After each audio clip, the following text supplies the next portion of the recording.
August ended, September began. It was time to go back to school. Oh great, back to school. Lizzie groaned and complained the entire first week. She hated going to classes. Still, there were interesting things to do that couldn't be done anywhere else. You weren't sure how Cove felt about it. He was enrolled that year. That was like a sign Cove would be staying in Sunset Bird for a while. At school, he was alright, but kept his distance from the other kids. From what you saw, anyway. Whenever he could, Cove stuck to you like glue. He didn't even mind that much what you did to pass the time, as long as it was together. That year, the divorce of Cove's parents was finalized. You overheard your parents talking about it, saying Cove's dad got full custody. At first, you worried that meant bad news. It had made Mr. Holden cry, apparently. Then you found out it meant Cove would keep living with his dad. He would only stay with his mom a few weeks of the year. Cove cried too, for different reasons, he thought. It seemed like Cove and his dad might move again, but Mr. Holden decided to stay after all. Mom asked him about it once. He said he didn't want to uproot Cove's life a second time. Mr. Holden tried to get Cove to like Sunset Bird more. He kept encouraging his son to go out and see the place. Sometimes Mr. Holden volunteered you to spend time with Cove. He seemed very confident that it was an effective strategy. Cove never talked to anyone about what happened with his parents and withdrew whenever it was brought up. It was hard for him, yet nobody knew how to help. Eventually, Cove stopped crying on his own. You couldn't understand what had changed. Still, you worried about him. You could tell he wasn't completely happy. Maybe one day he could say out loud what he felt inside. After that, it felt like things had gone back to normal, except what was normal didn't stay the same. Years passed, and suddenly you were in middle school. You weren't a kid anymore. You were 13 years old. That officially made you a teen, even if your sister didn't agree. Yep, we're 13. We're in middle school. Oh, God. Middle school. The worst years of my life. Everybody, always complains that high school is, the worst years of your life. Nah, fam. It's middle school. You get so much more work in middle school compared to what you do in, high school. Middle school, it's oh, you have to do this research paper, and you have to get it done in, a week. Otherwise, it's, half your grade down the drain, so good luck, lol. But high school, it's alright, you just gotta write a couple sentences on what you like, and, you can get extra credit if needed, but this is, do whenever you want. So, yeah, middle school, they're oh, if you think this is a lot of work, check out high school, but high school's a lot more chill than middle school. At least mine was. Cove's cast got taken off. It was weird to see him without it initially. Underneath the pink plaster ended up being a long, thin scar that snaked across his forearm. Cove's chest puffed out in pride when someone drew attention to it. What happened to his arm? Oh yeah, right.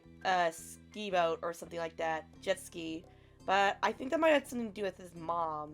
Though I could be wrong. He also went through a major growth spurt. He was the tallest student in his class for 2 years in a row. Cove will probably hold that spot again next time. In class, people knew him for more than just being tall. He also stood out because of how well he did with school stuff overall. Over the years, he began opening up more too. You saw him talking amicably with other kids or neighbors from time to time. And the only kid that came to visit the neighborhood when you were little, Shiloh, well, he was gone. Shiloh's gone? Oh no! He and his mom moved back south because of her work, just 1 year after Cove came back to Sunset Bird. It had been really upsetting when he left. Lizzie was inconsolable for weeks, but nobody talked about Shiloh anymore. It was a long time ago. I mean, childhood friends come and go, I guess, but still, I liked Shiloh. He was a sweetie. You learned some heartbreaking things became less and sad the further they were, even if they had never gotten any better. That was sad in its own way. Things at home were different too. You still lived in the same house and all that, but it wasn't how it was before. Ma dyed her hair purple, wanting something new, and liked it so much she kept dyeing it. You remember calling her Mommy as a kid, but something like that seemed awkward nowadays. You're much too old for the word. Lizzie felt too mature for a nickname too. She insisted on everyone calling her Elizabeth, so you did. Your mom soon gave her permission to go places other than the playground and shopping street, which she took advantage of. You rarely saw her around the old neighborhood. In fact, she hardly spent time with you the way she did before. Elizabeth instead associated more and more with girls from school who were her own age. Maybe the difference between 13 and 15 was greater than the difference between 8 and 10. Yeah, Lizzie should be in high school now, I believe. Yeah, because 15 is when you start freshman year of high school. You started befriending new people yourself, like Derek Suarez. He didn't live in the neighborhood or go to the same school. What happened was his and Cove's dad struck up a business partnership a few months ago. Since then, Derek would pop in the area now and then. It seemed Mr. Suarez was happy to let Derek tag along in this work, if Derek had time for it. Without a doubt, everyone and everything around you had changed, in small and big ways. Yeah, too. As time went by, though, it was easy to settle in this new normal. Then before you knew it, school was over, and summer vacation had come again. Wow. My room looks so different now. I mean, I am older, so that makes sense, but still. It was the first day of summer vacation. The sun was as hot as ever, but you were inside away from its harsh rays. Hey, yo, it's summer, let's go! Oh, wait, right now it's October here. To be more specific, you were snuggled up in bed, celebrating your time off sleeping in, wide awake, about to head to enjoy your time off. Snuggled up in bed. It was hot, but you still had the blanket up over your head to block out the sun. You didn't want it intruding on your lazy morning. Unfortunately, you hadn't prepared for an intrusion, for beneath the blanket, you heard the door creak open. You're still sleeping? Wow, get up. Elizabeth! I mean Lizzie, but now Elizabeth, but still! Hey, yo! Go away, you pretend to still be asleep. You got up, you started to fake snore loudly. Morning. You started to fake snore loudly. You didn't get out of bed, instead made obnoxiously loud and totally phony sleeping sounds. It was pretty annoying, but she had bothered you first. Ugh, not funny. Get up now. I will come over there. So much for a lazy morning. Mom told me to tell you that your friend's at the door. He bought some happy summer kit from Mr. Holden. Mom wants you to take it from him, says thanks or whatever. Come on. Be right there? Okay, fine. Really? That's great, I'm coming. I'll be there when I'm there. Really? That's great, I'm coming.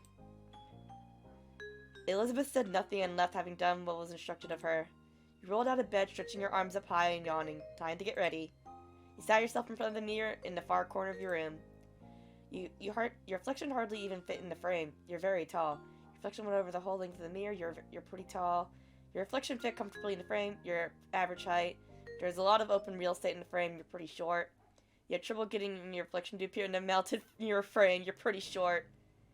I'm short, but I'm not that short, so... You can relate to Derek and how it would feel to be smaller than people thought you ought to be. Shortness seemed even more drastic when compared to Cove when he was usually tall. You liked your height, you weren't sure how to feel about it, you were kind of self-conscious over it. I like my height. Yeah, I get a lot of short jokes, but it means I'm forever adorable. It suits you well in your mind. Then you put the finishing touches on your outfit while ruminating on the situation. Carol says that they've been... Elizabeth's words piqued your curiosity. You planned on going over to see what Cove was up to, so this worked in your favor. Your reflection grinned back at you. You're looking forward to seeing him. You left your room, taking an easy time down the stairs. Step 2. Second chance. You spotted Mom first reclining on the couch. She had a magazine in her hands, which she was perusing through. Morning, Mom. She looked up at your greeting, a smile instantly appearing on her face. Thanks. Good morning, Yui. Thank you for coming down. Aw, hi, Mom. You lost the glasses, but you're still really pretty. Ma's at the door with Cove. You can't stay over today, unfortunately. Why don't you go and thank him before he leaves? You nodded and made your way to the front of the house. Just as she had said, Ma was there making conversation. She must have heard you because she looked over her shoulder. Oh? Look, we finally made it. Morning, sleepyhead. Hey, Ma, I love the purple hair. It really suits you. Ma reached forward and you knew she was about to pat you on the head. She was taller than average for an adult woman, so at your height, you were absolutely tiny in her eyes. You let her do it. You happily let her do it. You tilted her head aside to dodge. You pushed her hand back and laughed. You pushed her hand back and groaned. Pushed her hand back and laughed. Ma could be ridiculous, you thought, but that was okay. Ah, you're the last one down today, you know that? Life is in a race. Morning. I was going to stay in longer, so you're welcome. Sorry about the wait. What did we get? I was going to stay in longer, so you're welcome. Yes, thank you for gracing us with your presence this fine day. With a small laugh, Ma stepped aside. Cove was just as you remembered, exactly how you came to know him to be. You leaned uncomfortably to the side in your doorway as his bushy hair covered past his face. Cove! I missed you! His features were pinched in embarrassment, and he shifted from one foot to another. He was holding what must be the much-talked-about gift. At first glance, you figured it must be a bouquet of flowers, and he gave it a real look. No, instead it was carefully cut fruit. It made a lot of sense that it was actually from Cove's dad. You had to suppress a laugh at this showing. You couldn't imagine many folks buying that sort of thing on their own for personal enjoyment. The kind of arrangement was built for the presentation, luckily to impress whoever was inevitably going to receive it. It seemed no matter how long he lived here, Mr. Holden would keep going out of his way to be neighborly, and Cove would always be roped into participating. Cove smiled at the sight of you. The sting of his goofy errand, he was clearly embarrassed to be on ease. Hey, Yui. He smiled back. It was second nature to you. Cove had always been such a close friend ever since the two of you were kids. Hey, it's nice to see you. Your grin widened even more. Every time you came, your mind was brightened. It was already shaping up to be another long summer with plenty of time for the two of you to have fun together. His awkwardness over the task started to creep back in, so Cove nudged the gift closer to you. He was ready to be relieved of it. And with that, the gift was accepted. I hope you and your family like this. It's a pretty good gift, I think so anyway. He smiled earnestly. Dad spent a lot of time picking out the best size and design. There were so many options to choose from. Thank you, thanks. You are too cute sometimes. I don't want to be too forward, but... So I'm just gonna say thank you. Could you tell your dad you loved the gift? Yeah. Mr. Holden's behavior really was different from any neighbor you'd ever had. Though after 5 years you were used to his antics, and you'd since made up your mind on what your opinion was. He was nice, he was sort of funny, he was pretty weird. You didn't like him, he was great. He was great and kinda handsome to boot. Oh good shit, I did not mean to clip that. Oopsies. Well, we're at the point of no return. Though there were some things people didn't like about Mr. Holden, you don't mind them and liked him quite a bit. And even if he was Cove's dad, you couldn't pretend that he wasn't a nice-looking guy. That was good too, but it was something you kept to yourself. Your thoughts were quickly interrupted by a shout. There you are! It didn't take long to locate the source of the noise. You spotted Derek just a few yards down the road. He ran up to you. You were happy at the sight of him, you were confused at the sight of him, you were displeased. I was happy at the sight of him. I want to see what he's like. Derek was certainly a welcome guest in your neighborhood. It was a pleasant surprise whenever he showed up. After stopping a couple steps away, Derek hunched over to catch his breath. Then he looked up with a wide grin. Oh, he's adorable! Aww! Also, I don't know if you guys noticed, his shirt says 87 on it. Is that the bite of 87? Hey, guy and gal! I was just at your house, Cove, but no one was there. Should have figured you'd be at Yui's place. Do you ever spend time in your own home, or are you always just there? Derek laughed at his own joke. He either didn't notice that it embarrassed Cove, or the embarrassment was what he was actually laughing at. Derek turned to you. He was going to say more, but then his eyes widened and he gasped. What's that? He followed his gaze unsure. Then he realized what he meant. You were still holding Mr. Holden's gift. It's kind of like a bouquet of flowers that's made out of fruit. Nice! Can I have some? Sure, we can share. I haven't tried any yet. It's a gift for my family. I can't give it to you. Maybe you can have some later? Sure, we can share. Derek grew more excited by your words, bouncing on the balls on his feet. Awesome! Then he nodded his head as if to clear it. Anyway, that's right. I came here because I needed to say something big. There's some other kid here in Sunset Bird. Cove was as surprised as you were by the news. Such a reaction made sense. No one around your age had moved here since Cove did 5 years ago. Were they with their family? Maybe they were cutting through. Nuh-uh, the new kid was all by himself, just walking. Did you talk to him? Nope. I came to report the sighting right away. The kid had green hair, glasses, and was pretty small, and seemed really upset about something. I hope he didn't leave. You mean, like Cove? You blinked, slowly looked over to your longtime neighbor. That sounds a lot like you, Cove, when you first got here anyway. Kinda does, doesn't it? That's weird. He sounded almost fond, a small smile playing on his lips. Derek snickered good-naturedly. I can see that really well, now that you say so.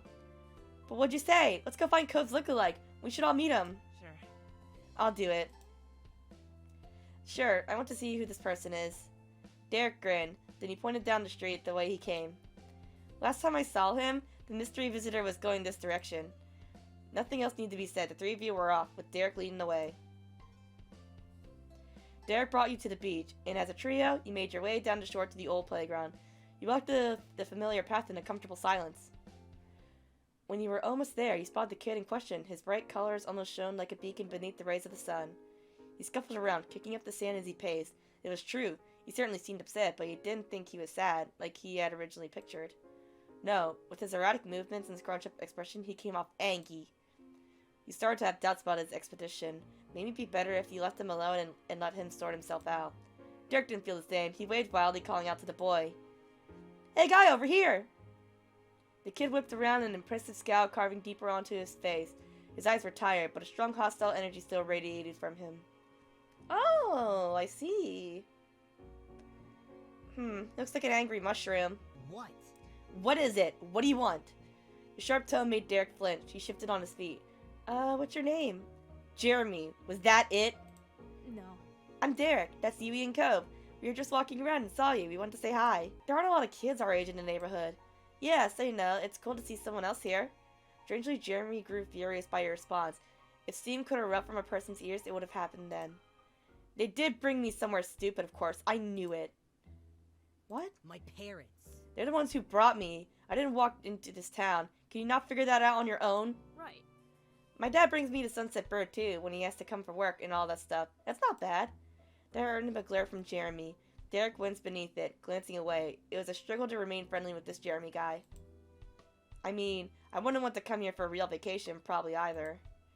That's an understatement. This doesn't count as vacation. It's a waste of time. A chore. My parents' family's nearby, and we just had to come see them. Ugh. If they're your parents' family, doesn't that make them your family, too? I guess. That's a pretty good reason to come by. Did you want to go somewhere else? No. Jeremy crossed his arms with a huff and he turned away.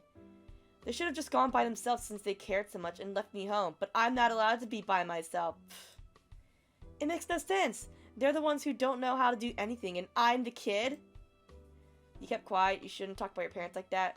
Sorry, it must suck being forced to do something you don't want. We just said hello. You don't have to keep complaining at us. Calm down. You don't have to yell so much. Who peed in your cereal this morning?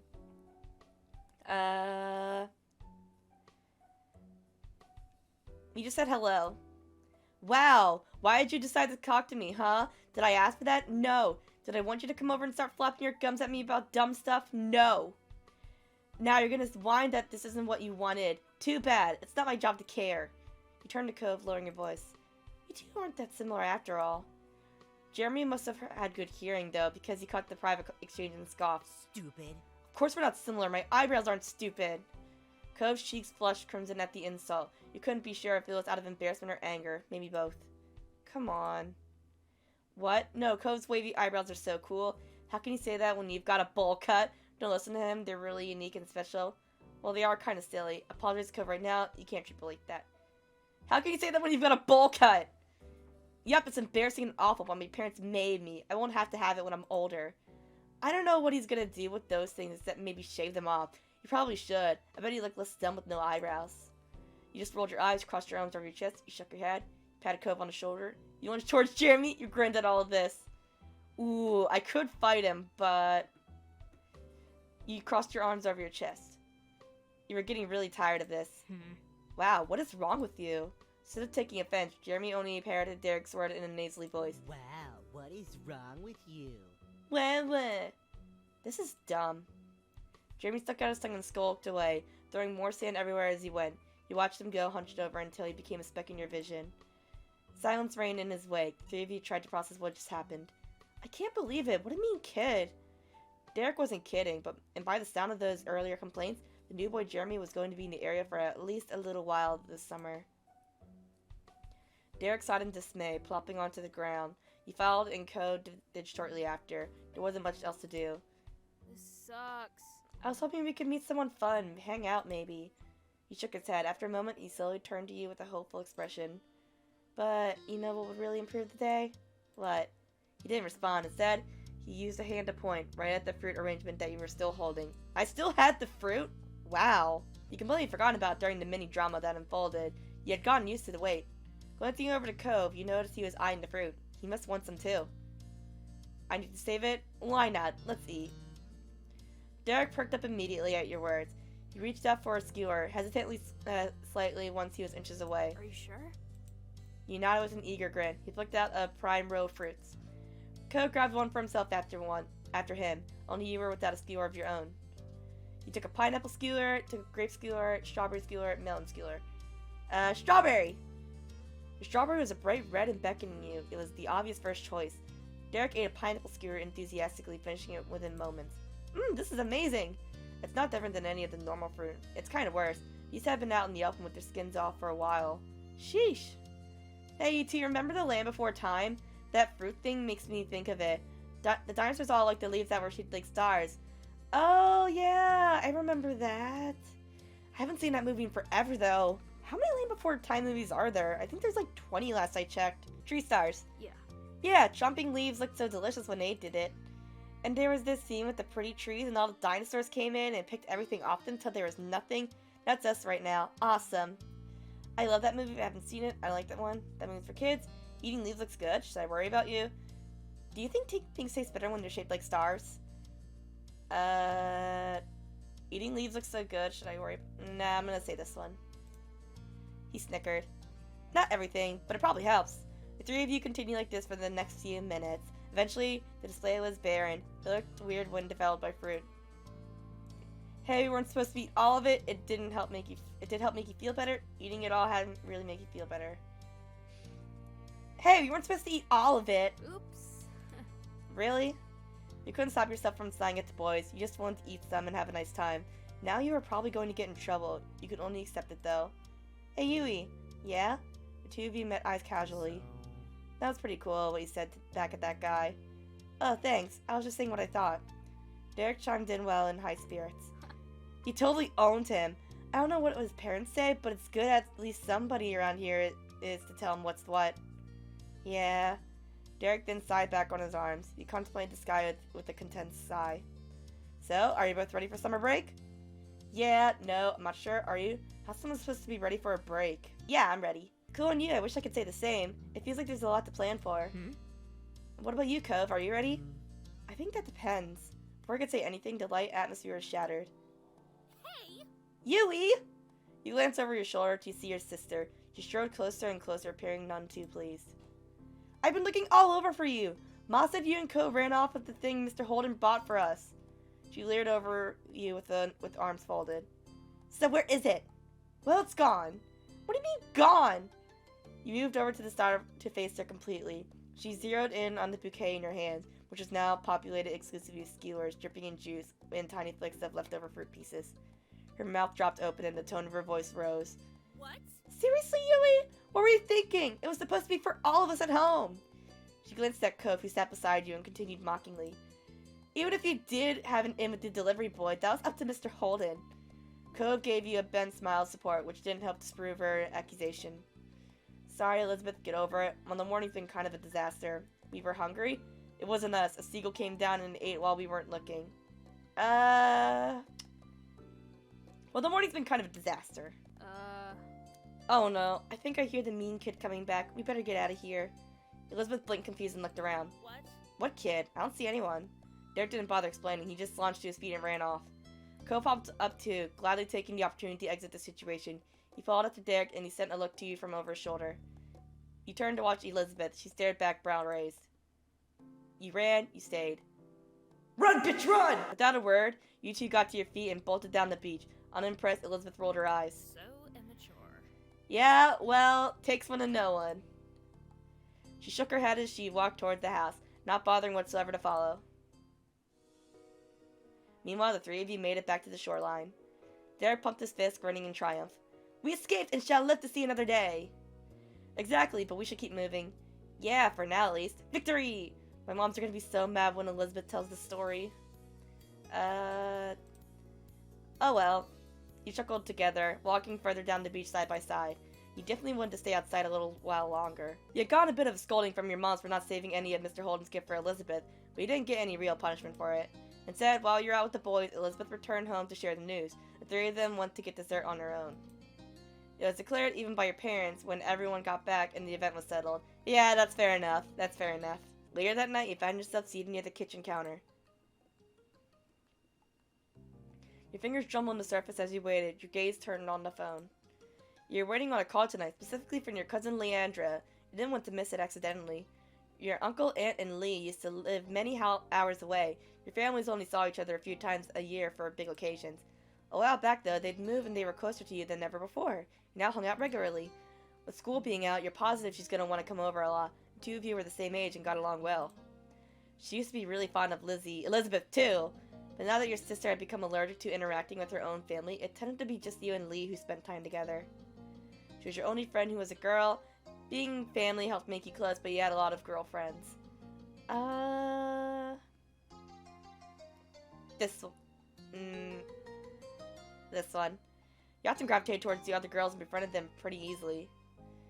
You also had a lot of non-girlfriends. You didn't have many non-girlfriends. This one. What kind of gender someone was didn't seem to make any difference who you got along with. Then the shrill ringtone announced an incoming call. You jumped before grabbing the receiver and pressing it to your ear. Lee, finally! Who is it? Nyan Pasti Residence, Yui speaking. Hello? Nyan Pasti Residence. You're greeted by a distorted, high-pitched giggle. What? Why do you sound so weird? Mom answers the phone like that sometimes. It's supposed to be polite. Aw, she's so cute! She kind of looks like me a little bit. Look at her! With the long brown hair and the blue eyes, she looks like me! You should go with hi. That's something a robot would say. There's static on the end, as if Lee was shifting wherever she was. So can you believe school's actually over? I thought it'd never be done. Now we don't have to do any of that boring stuff and we get to hang out whenever we want. Speaking of hanging out, Lee, can you wait a second? Let me just head to my room. Oh yeah. You got it from your seat at the counter. Luckily the phone was wireless, so you didn't have to worry about any cords tying you down. Your mom's had a rule about not moving the phone unless a call was in progress, which is why you've been sat by its cradle waiting for Lee to call. Your mom's could be really unfair. You thought that made sense. You didn't like it, but it had to be that way. This one. You weren't the only person here. If anyone could take the phone anywhere at any time, it'd be an even bigger hassle. You could easily imagine the receiver having a new forever home in Elizabeth's locked room. But now that Lee had called, it was okay for you to go upstairs to your bedroom and talk to her. You made your way up the stairs smiling. After you had arrived, you shut your bedroom door firmly behind you. You took a seat on your bed. Alright, I'm here. Cool. Hey, did you know? The girl down the street from me has her own phone now? A cell phone. She doesn't have to wait for someone else to stop using it or anything. Wow, really? The thought of someone having a phone that was all their own seemed unbelievable to you. I think I got my first phone when I was like 10 or 11, I believe. It was 6th grade for me and I was still in elementary school, but it wasn't like a fancy phone. It was a flip phone. But it did its job with like calls and texts. But I didn't get my first iPhone until, I think, 7th grade of middle school. Yeah. Right? I wish I had one too, but my parents and I couldn't get my own phone until I'm more grown up. I wish they changed their mind. We could call each other every single day, and no one would be able to stop us. How great would that be? Really great, but wouldn't I still be using a home phone? Even though that's so far away? Really great. We could even stay up late, talking about whatever we want. Lee sighed thoughtfully into the receiver. Alex said I could have it someday. I can't wait. She sighed dramatically. I bet I'm not going to get one until I'm like all the way in college. Squeezing the phone between your shoulder and ear, you puffed up your pillows and made yourself more comfy. It was strange to think that of a time when normal school would be over and you'd have to choose whether or not to go to college. I chose not to go to college because school fucking sucks. School is such a big part of your life right now. Study didn't come easy to you, though you tried hard. You worked as hard as most people and got pretty average results as well. You never tried much, but you still didn't do that bad. You didn't bother at all in school and your grades reflected that. Everything in your classes came easily to you. You worked hard for your excellent grades. Study didn't come easy to you.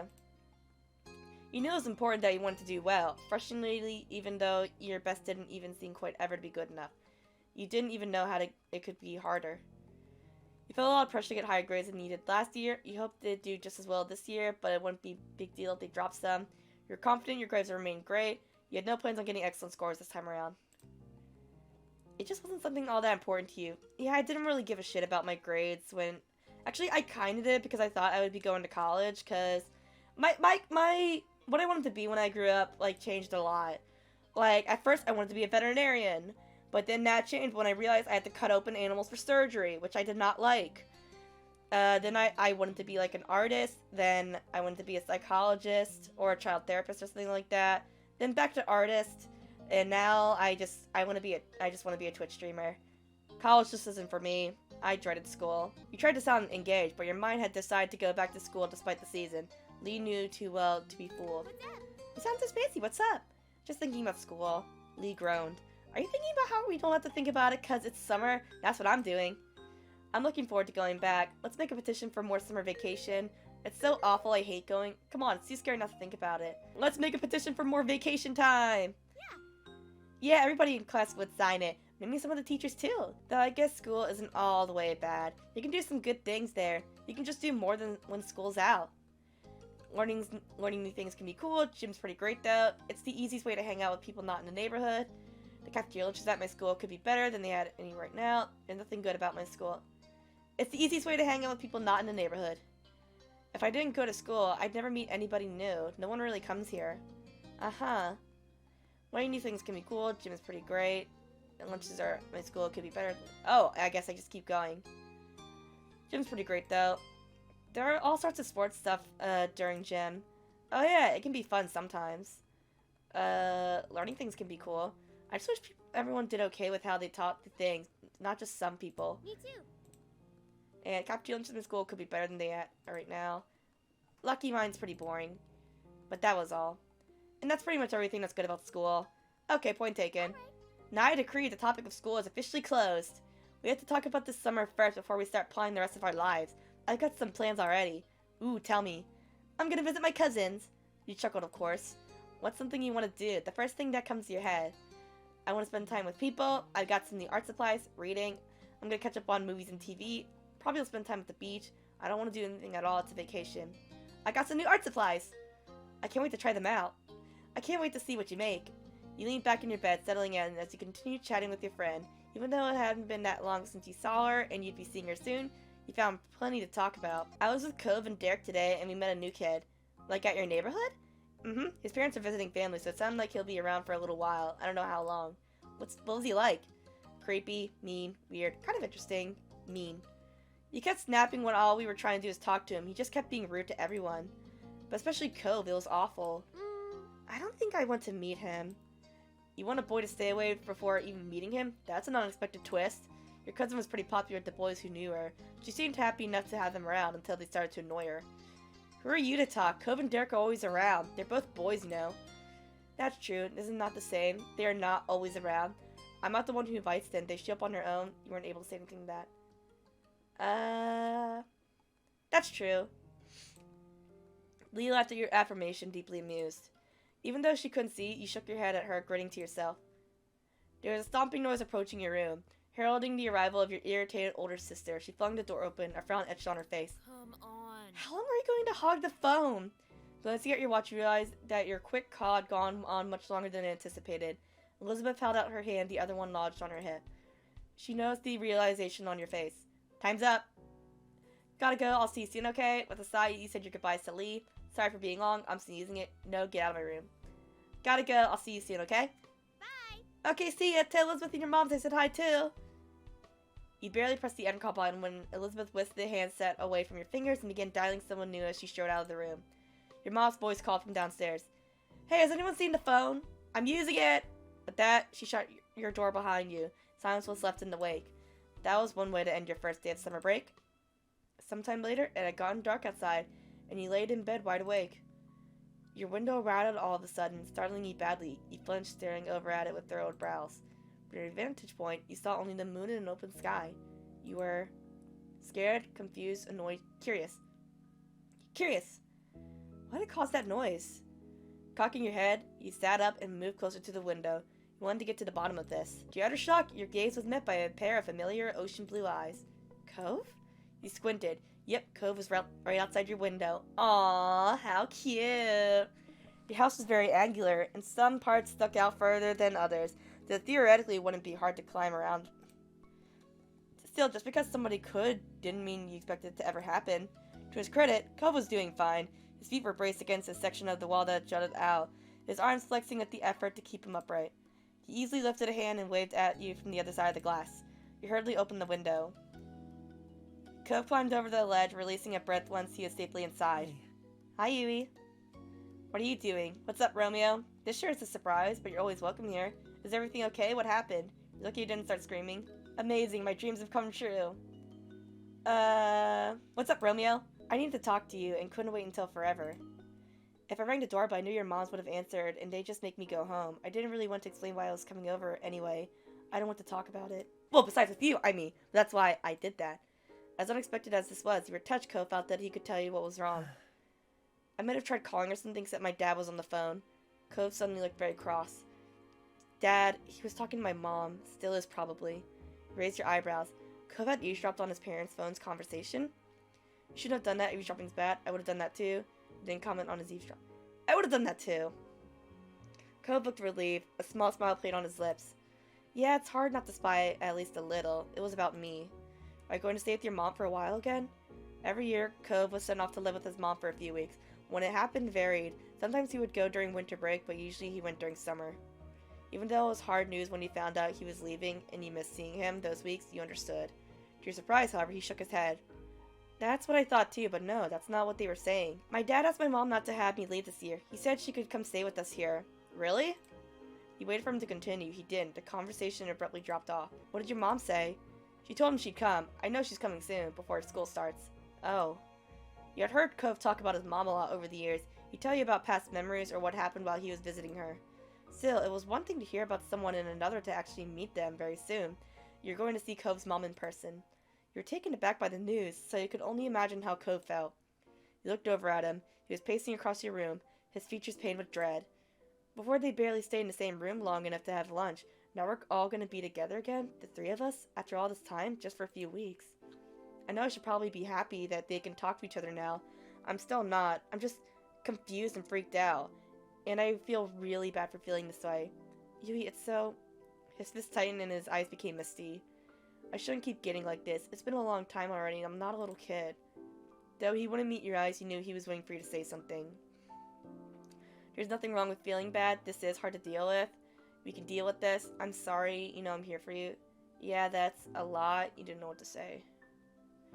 I'm sorry, Cove. You know I'm here for you. The tense line of Cove's shoulder eased. Thanks. That makes me feel a little better, like I'm not freaking out for no reason. A momentary silence fell over you two. You marveled at how the day started. You had woken up eager for summer vacation, but now things seemed so crazy. The mini debacle with Mr. Holden's gift, the newest addition to the neighborhood being so rude, and as if all that wasn't enough, now Cove's mom would be living with Cove and his dad again. Your life was kind of different like that, it seemed. Complicated and hard and different. Why couldn't things just go better with time? Yui? The sound of your name, said quietly, pulled you from your thoughts. Cove gazed at you, concerned. Are you okay? Yeah, I'm okay. You meant it. Yeah, I'm okay. You didn't mean it. No, I'm not. I don't know. Who, me? I'm more worried about you. Wow, things are kind of bad for everyone, huh? Who? Me? I'm more worried about you. You don't have to forget about yourself for me. I want to listen to you, too. Cove grinned reassuringly. It was small and delicate, but you knew it was genuine. He had come here, conflicted and upset, only to end up worrying about you. He really was a great friend. You know, I think I don't want to talk anymore about this. He looked away, his lips thinning into a line, and rubbed at his arms. I kind of don't want to go back home either. Could I stay a little longer, just doing something else? He appeared equal parts hopeful and vulnerable. How can you possibly turn him away? You can stay tonight, but we shouldn't make a habit of this. I've got a flashlight and some cards. Are you in? Of course, you can always stay here, Cove. I've got a flashlight and some cards. Are you in? He tilted your head, waiting patiently for his answer. Cove perked up at your response, a small smile appearing at his face. He immediately took a seat on your bed, not afraid to get comfortable in your room. He felt a little better at the sight somehow. He still had a lot of worries, but you were glad he was here. And not just tonight, you were glad he came into your life in the first place. That was a change you'd never want to undo. It felt totally natural to let him into your little world. That initial friendship that deepened so much over these past years, and you were certain that there was room to get even closer. You joined Cove on your bed, taking a seat across from him. He smiled at you again, but you could tell this time it was half-hearted. He was still easy to read. Though he didn't want to talk about his mom and dad, he must be thinking about what happened and what's about to happen. You smiled gently at him. You put a hand on his shoulder. You patted his back. You hugged him. You took his hand in yours. You nudged him with your foot.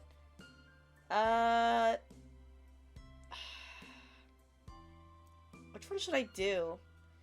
I want to hug him, but I feel like a hand holding is more genuine. You took his hand in yours. You stretched your short arm out and gently held his hand. It wasn't much, but you hoped the contact would help even a little. Cove blinked startled before expression softened into something more natural. Conversation was stilted and broken often by silence at first, and both of you were able to get into your usual candor. As your secret hangout session stretched on, you thought that you truly wanted to keep having moments like this with him. You hoped the day would never come when life decided that the two of you would have to part ways, and you know Cove felt the same. You opened your tired eyes, groaning as they adjusted to the bright light that was streaming through your window and warming your peachy skin. Couldn't remember even falling asleep. Cove had crept through your window during the night, and the two of you slept together, trying not to wake your parents. Spent time together! Spent time together! Chat, please don't clip that. You must have fallen asleep while you were hanging out, but couldn't put a finger on exactly when. You wondered how late Cove had stayed before heading home. You rubbed your face and yawned again, contemplating whether you should get out of bed and get ready for the day, or stay snuggled up for a little while longer. Until your gaze landed on an instantly recognizable mop of green hair, and he bolted upright and gasped in surprise. Oh shit, we actually did sleep together. But not actually like the sex sleep together, but he slept over. He never left. He was still there, in the morning. Cove, you laughed out loud, you jumped out of bed, you froze. You jumped out of bed. Your feet hit the floor faster than the speed of light, though Cove remained asleep. He had fallen asleep while sitting on the ground and precariously leaning his head on the side of your mattress. It was lucky your leap hadn't caused him to fall over. But he certainly couldn't stay like that. You know you had to wake him up before your parents or Elizabeth walked into your room. With that in mind, you just also had to get him out there quietly. You whispered in his ear, you shook his shoulder, you poked him in the face, you tugged at his hair, you threw a pillow at him. Shook his shoulder. After giving him a firm shake at the shoulder, Cove's eyes flew open and he woke with a start. He scrambled out of the way as he abruptly jumped to his feet before almost losing his balance and falling back down. He recovered just as quickly and faced you indignantly. Hey! What was that for? Shh! What? The situation dawned on him before he even finished the word. Cove blinked at you a couple times, his eyes growing in panic as some thought that only he could hear settled in his mind. Oh my god! I fell asleep! You weren't exactly sure what to do as you watched Cove pace your room, looking around frantically. Cove's hands flew to his face, letting out a sigh of relief when he found his glasses right where they were supposed to be. Despite that, he hadn't calmed down completely. The atmosphere was still frazzled. It's going to be alright. We're going to be in so much trouble. Just calm down, settle down before moms hear you. You didn't say anything. Settle down before moms hear you. Cove nodded, his shoulders tense as he fixed you with a firm stare with his turquoise eyes. Letting out a heavy sigh, he ran a hand through his hair in exasperation. He couldn't look away at you the same again as he spoke. I'll see you later. You're confused by how this has all played out, but hope that was true. Right. Bye, Cove. After that, you were suddenly wrapped up in a tense embrace. As panicked as he was, there seemed to be something he couldn't forget before leaving. Thanks again. You're a good friend, Yui. He finally whispered the words into the top of your shoulder. But you were let go before he had a chance to respond or even fully react. In a matter of seconds, he had climbed over your bed and opened the window. A cool breeze rolled off the ocean, fluttering through Cove's hair and filling your room with its salty scent. Cove fiercely stepped out onto the ledge. You wished him luck. You rallied him to keep going. He sneaked out the door instead. You heard him hurry up. You wished him luck. Good luck. Be super careful. You weren't sure if he had heard you or not, or he kept going, one foot in front of the other with increasing speed until his form disappeared out of sight. He walked the full length of the ledge before jumping down the top of the garage, then lowering himself onto the fence. From there, he finally dropped onto the ground. You threw out a thumbs up at his successful climb. Ran up towards his house without stopping, disappearing behind the side of another building. You had to admit that you were pretty impressed at how doable he made that look. With a little sigh, you reclosed your window, sighing there was nothing more you could do. You hopped off your bed and got ready to head downstairs for the day. You put on your slippers, you checked yourself in the mirror, you made your bed, you just slept. Slippers! You knew it was summer, but your slippers were comfy and cozy and made you feel better whenever you wore them. You took the stairs, slowly attempting to mask your face into a look of innocence. You were sure that someone would have come into your room if they had heard anything strange, but you couldn't be too careful. You had to play it cool. When you stepped into the living room, Elizabeth was there, tapping your finger on the counter. Good morning, Elizabeth. She looked you over immediately, her eyes squinting at the greeting. Why are you being so weird? Oh no, she knows! She knows! She's just with me! Oh god, she knows! You turned and offered a tight smile, and her lips pursed together even tighter. Yui? You shrugged it off, you clammed up. Wouldn't you like to know? Sorry, you slightly blurted out, you folded. You shrugged it off. I'm not. You spoke so nonchalantly, you almost thought she believed you. But you knew better. Further suspicious squinting occurred as she waited for something. But ultimately she rolled her eyes, and you weren't sure if you were in trouble or not. She didn't seem to care enough to dig any further. Whatever. And then she walked straight out the front door, letting it slam shut behind her, and you let out a brief sigh. Elizabeth went out most days to hang out with her friends from school around town. Today, you were extra glad for it, though you were also grateful she hadn't left the house any sooner and risked running into Cove. Breakfast was eaten in peace and alone. Your moms were both out by the time you had gotten up. They had left you a serving of food from the breakfast they made. Hash browns, an omelet, fruit salad, and there were a few sausage links.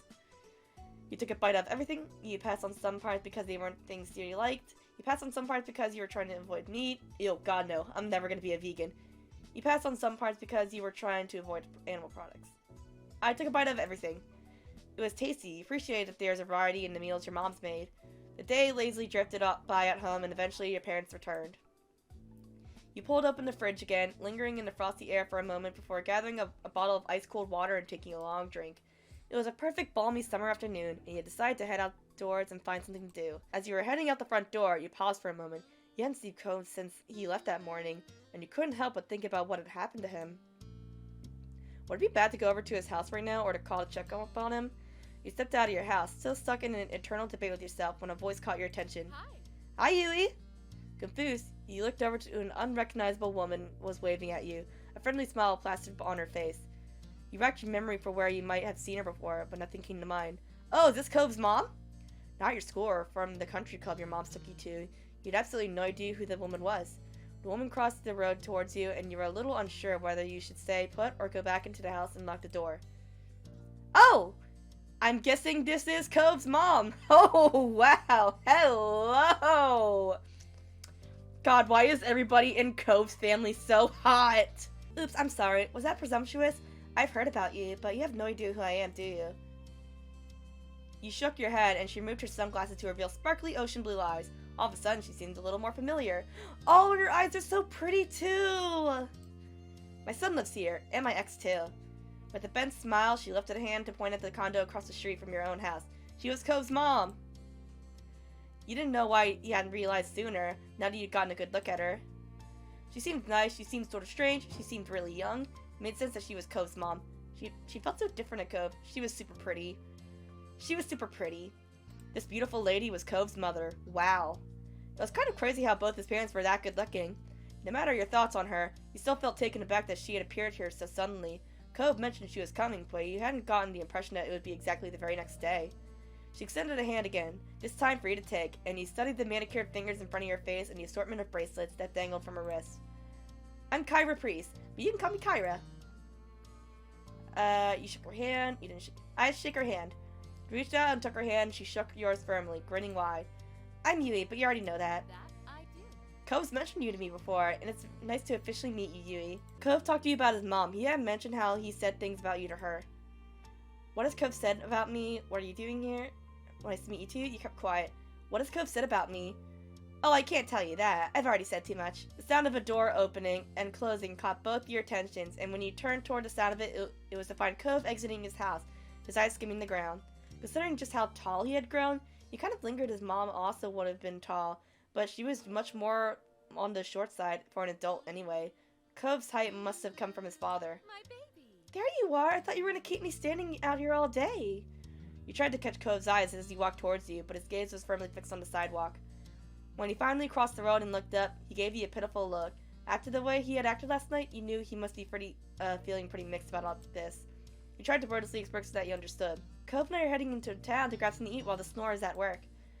Kyra beamed at Cove and ruffled his hair, which only seemed to upset him more. You assumed the snore she was talking about was Mr. Holden. Hey, you should come with us, Yui. I'd love to get to know you better. Yeah, you should come. There was a pleading in his tone, and you couldn't miss.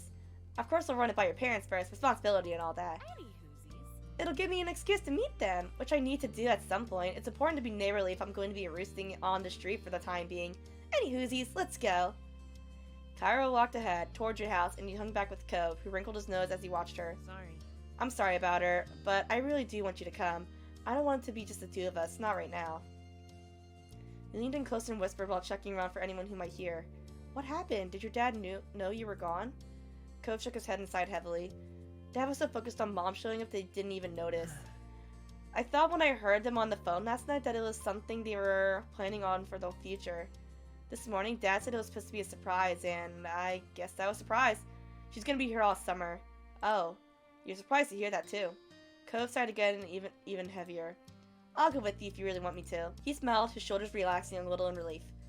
Thanks, that'd be cool. The two of you headed off to where Cove's mom had just knocked on your front door and stood behind her. Mom answered the door after a minute, her eyebrows lifting in surprise at the group she found in front of her. You realized that, like you, she would have no idea that it was Cove's mom who was hanging with you. However, after blinking at the woman a couple times and looking between her and Cove, the realization seemed to strike on her. Hello there, I'm Pamela. I see. I see you've met my kid Yui, and I'm guessing you've already known Cove for a while. Kyra left, and you and Cove exchanged looks at your parents' weird sense of humor. I'm Kyra Priest, Cove's mom. It's so nice to meet you. A head of purple-brown hair caught your eye as Ma popped up behind Mom, squeezing herself in beside her. We have company. I was wondering what all that commotion was. She grinned excitedly at Kyra. The two of them introduced themselves and shook hands. Hello. Hi, Yui. Cove. Cove smiled at Ma shyly, and she gestured a hand towards the living room. There's no use hanging around in the doorway. Why don't you come in? I'd love to, but I promised I'd take my son out to eat, and I wouldn't want to hold you up with a surprise visit. I understand. You're welcome to stop by any time. Of course. I'll take you up on that offer when I can. Count on it. Would you two mind if you went with Cove and I? My treat. We won't be driving, just a quick walk down the road. Sure, that sounds nice. Have fun. Hope you all had fun. You gave your moms a look, and they smiled at you fondly. You were happy that they were letting you go. You were annoyed they agreed, just like that. You were happy. You could tell that Cove really needed that support, and you were ready to be there for them. Marvelous. Expect us back in an hour or two. We look forward to having you again. Take care. Your parents waved goodbye to the three of you as you backed up onto the street. There's a sound of the front door closing behind you. I'm pretty positive I saw some restaurants when I was in the taxi not too far from here. Yeah, it's a tourist town, isn't it? There's a lot of them around. It was strange to see Cove to someone this much attitude. If he wasn't in the mood to be nice, he generally just kept to himself. Kyra put her hands on her hips and smiled at her son. Well, You sound like the area expert. Do you have any recommendations for a place nearby? Not really. Kyra pointed at him a little and turned to you instead. How about you, Yui? Want to point me in the right direction? You shrugged. Not really. Sure, I have a couple of favorites. You nodded. Sure, I have a couple of favorites. You've been to a lot of places in town, and there are a couple that stood out from all the rest. There's a Chinese restaurant that me and my family go to all the time. It's my mom's favorite. There's also a tropical-themed place that tries to be sort of fancy. Both sound like a treat. I'll leave it to you to pick for us, since Cove is going through a phase over there. Yeah, he's being kind of emo, but it's okay, I like emos. He huffed at her and turned his face away. The tropical-themed place. Or wait, you insisted Cove contribute to the conversation. You insist Kyra decide. You insist Cove to contribute to the decision. It's okay, Cove. Tell us you want more. He mumbled skulkily, willing to reject his mom, but not you.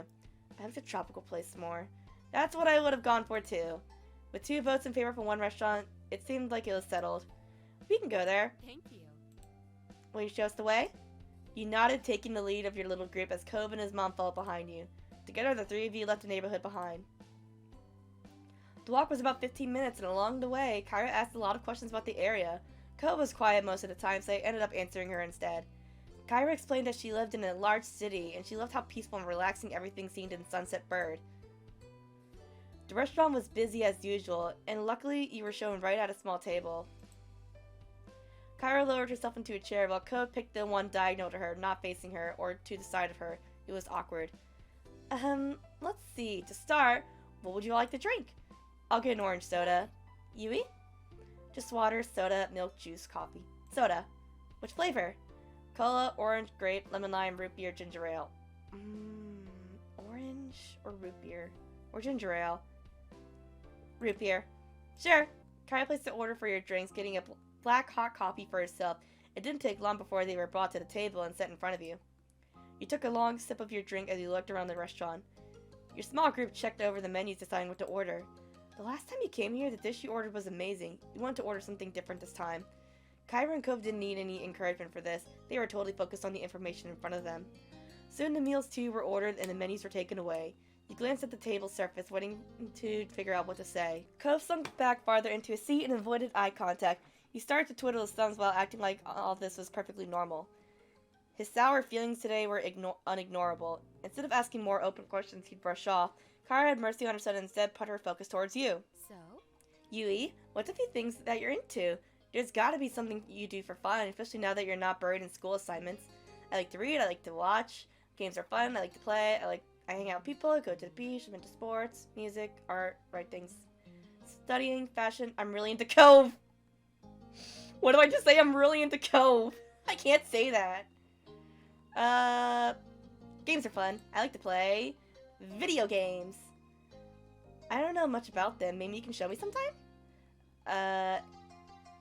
Let's see. Board games. That's great. We should all play a game together sometime.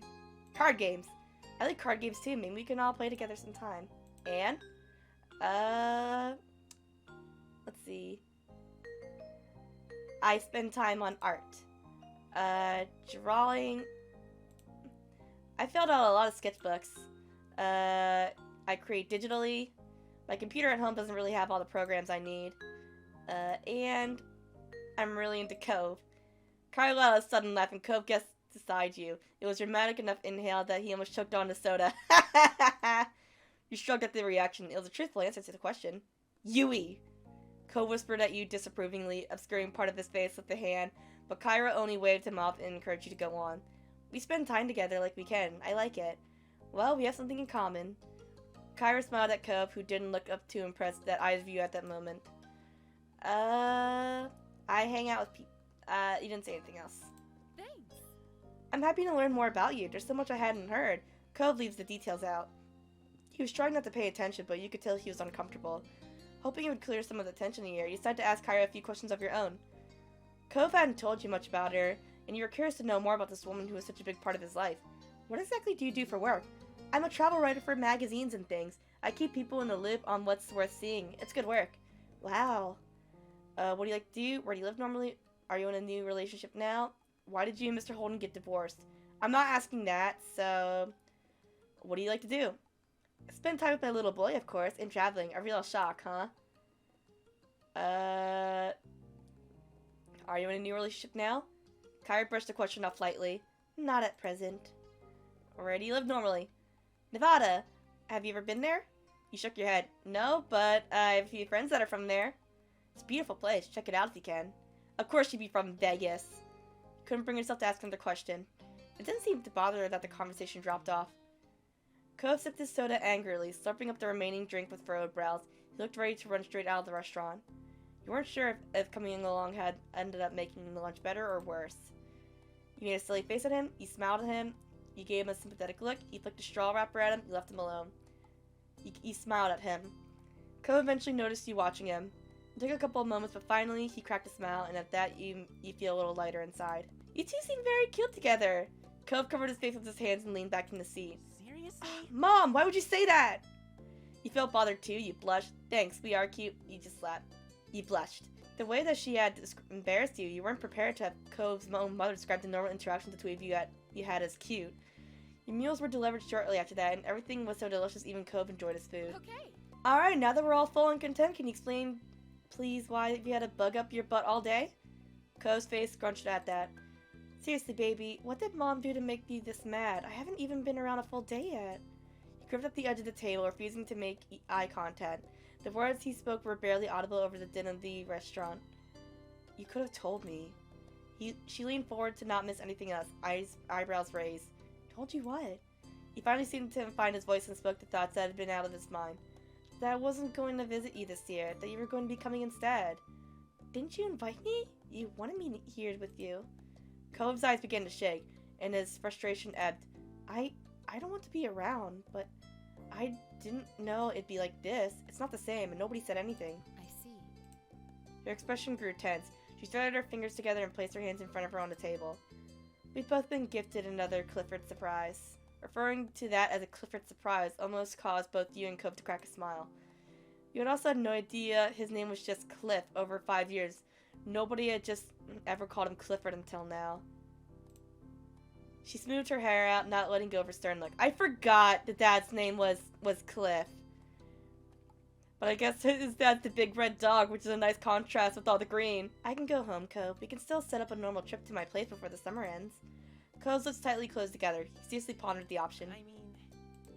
I think I do want you to stay. I miss it when you're not here. My heart! She reached across the gap, grabbed his face, and planted a kiss on his cheek. Cove tried to wiggle away. Mom, stop! I'm sorry. Sweet young men need to be smooched by their parents. If I don't, they'll take away my mom license. Kyra was completely enthused by Cove's admission, though a tone of seriousness did return to her voice when the conversation continued. Do you want to talk to your dad too? No. Cove had snapped the word instantly, but reeled his annoyance back in just as quickly. Maybe later, not today. It's alright. I understand, we can shelve it. Thanks, Mom. Thank you for talking to me, little mister. She grinned affectionately at him before turning her way. And thank you, Yui. Huh? What did I do? It's easy to act like a baby with your mom. It's harder to keep that up with your neighbor watching everything. Especially when you really care about what said neighbor thinks of you. She winked. Mom! She just ruffled his hair at the left and moved her hand down to tap the end of his nose. And that was how the issue was resolved, at least between Cove and his mom. When the three of you left the restaurant and Kyra had paid the bill, you walked back to your neighborhood slowly. You had eaten so much by that time that you were beginning to feel sleepy. You didn't hope that the lunch had happened late and the sun was already beginning to descend from the sky. But eventually you reached your street. Someone was there to greet your group upon arrival. Hello, Daddy Cliff! Hello! Oh, your hair looks luxurious, just like your eyes and your smile. Oh, welcome back, family, and Yui too. Huh. Cliff? Dad? The two walked past him in the condo without sparing another word. Despite the summer heat, their shoulders were cold. Uh-oh, I'm in trouble.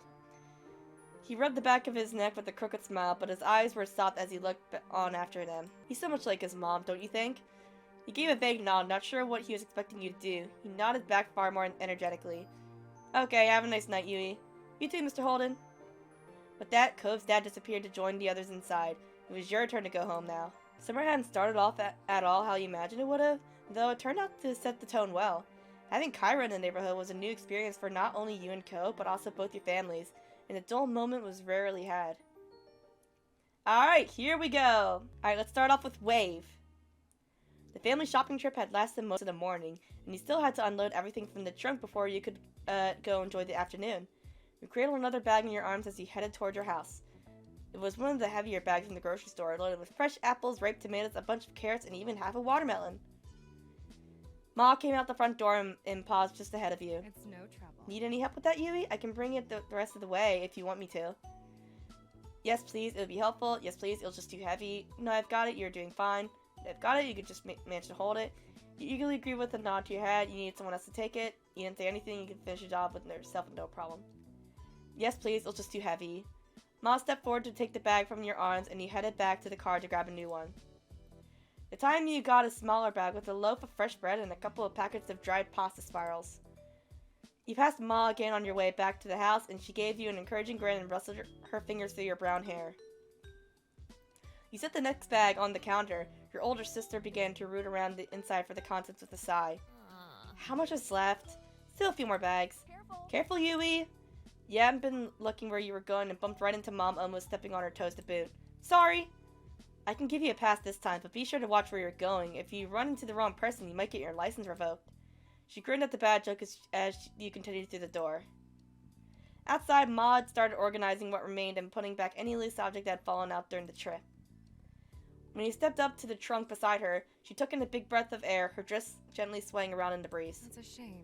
We had to spend this morning cooped up in that shopping center. It's a beautiful day, don't you think? You tilted your head to the sky, gazing at the clear blue expanse. Yeah, it is. Days like today are my favorite. It's too hot. I wish it was raining. I like it when it's stormy the best. Days like today are my favorite. Ma smiled at you, her amber eyes glinting with affection.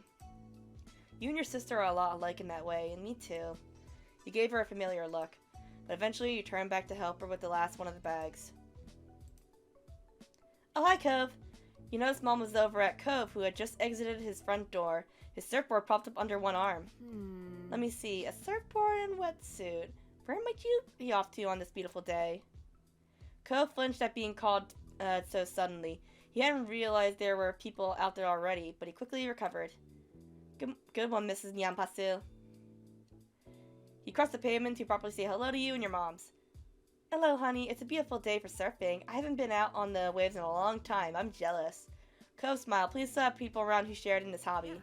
Yeah, I'm hoping to get a few good waves before it gets dark. You want to come hang out there later, Yui? Sure, I'll meet you there when we're done. Oh yeah, I could do that. Alright, I can't this time. Sure, I'll meet you there when we're done. Cool. Can I help out with anything? Oh no, this is our job. You go enjoy the beach. Yui can catch up as soon as she is finished here. Alright, I'll see you. Yeah. You watched as Cove headed off towards the beach, unable to hide your grin knowing that you'd be joining him soon. Ooh, I am crushing! Once everything had finally been taken in and put away, you got yourself ready to meet Cove at the beach.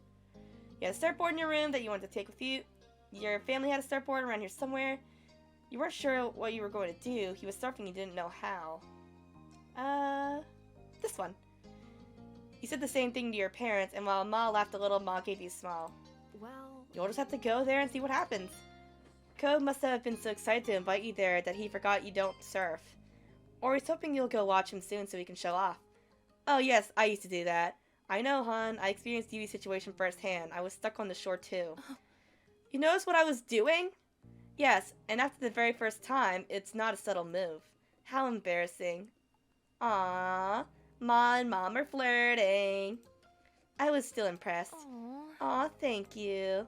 Wow, Ma. Hey. What are you still doing here? Go on, have your fun. You're only young once, but don't do anything I wouldn't have. Okay. At your parents' prodding, you hurried to leave the house and head down to the beach. When you arrived at the shore, you were greeted by the crash of waves and the soft calls of seagulls. You took in a lungful of the ocean air and felt your peachy skin warm in the sun. You noticed a small set up near with a towel, some sunscreen, and a bottle of water. It must be Cove's. You spotted Cove himself nearby. He hadn't gone out to see you yet. He was just sitting in the sand at the water's edge. His board popped up beside him. Yui. He looked up at you with a smile and quickly hopped to his feet. I was wondering if you were still coming. I wouldn't have missed it. Sorry you have to wait. And stay inside all day? I don't think so. Sorry you have to wait. You don't have to say that. It's okay. Then he cast his eyes out towards the waves.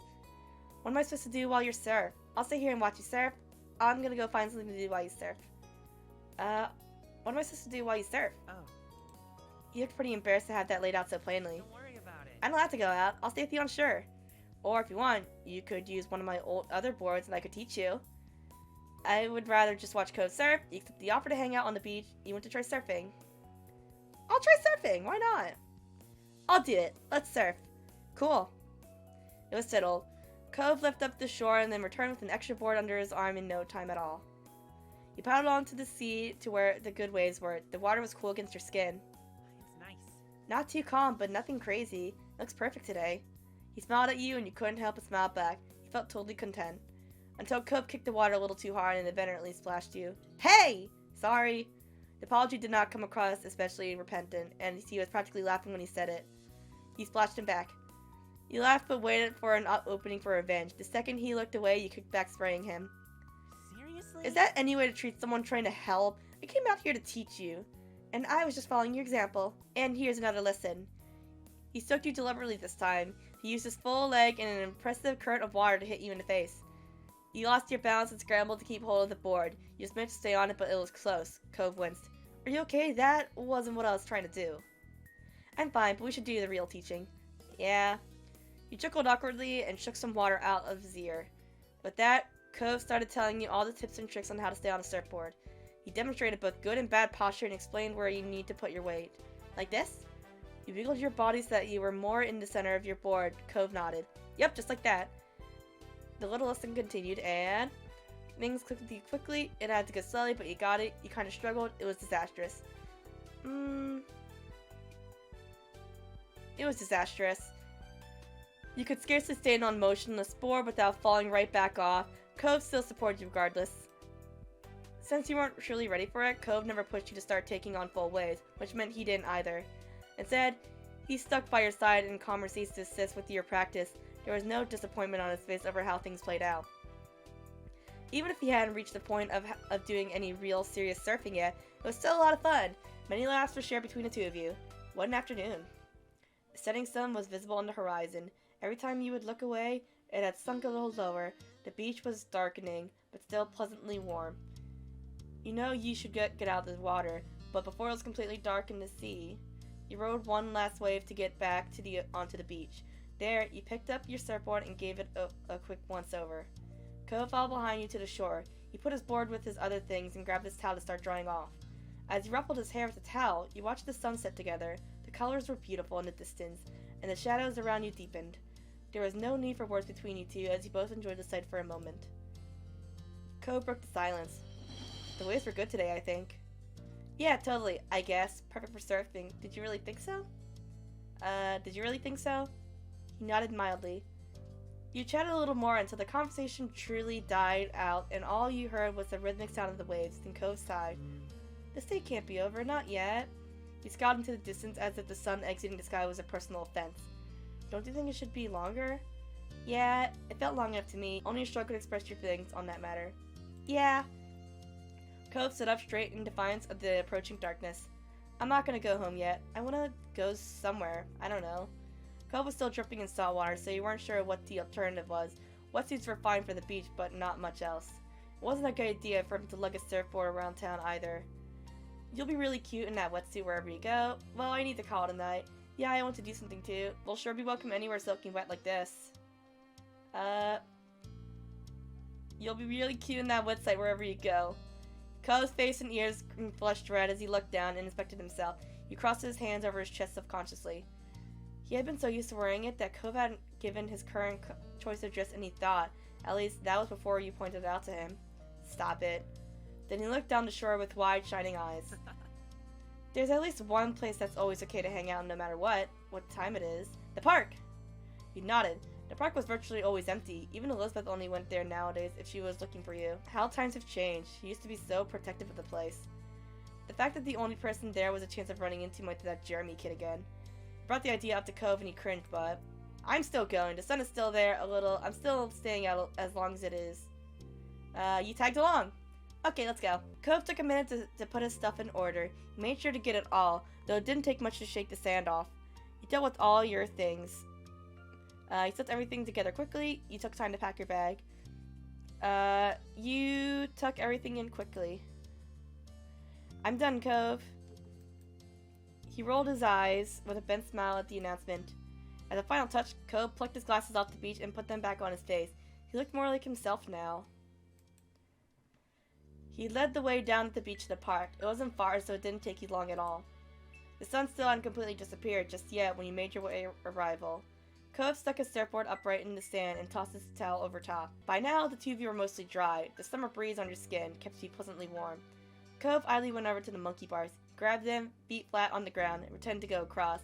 He had definitely grown in the past few years. You were still short enough to use the monkey bars yourself. Sometimes being tiny had its perks. When he got to a bar in the middle, Cove pulled himself up and through, then sat on top of the bars. His legs dangled on the side of the bars he perched on.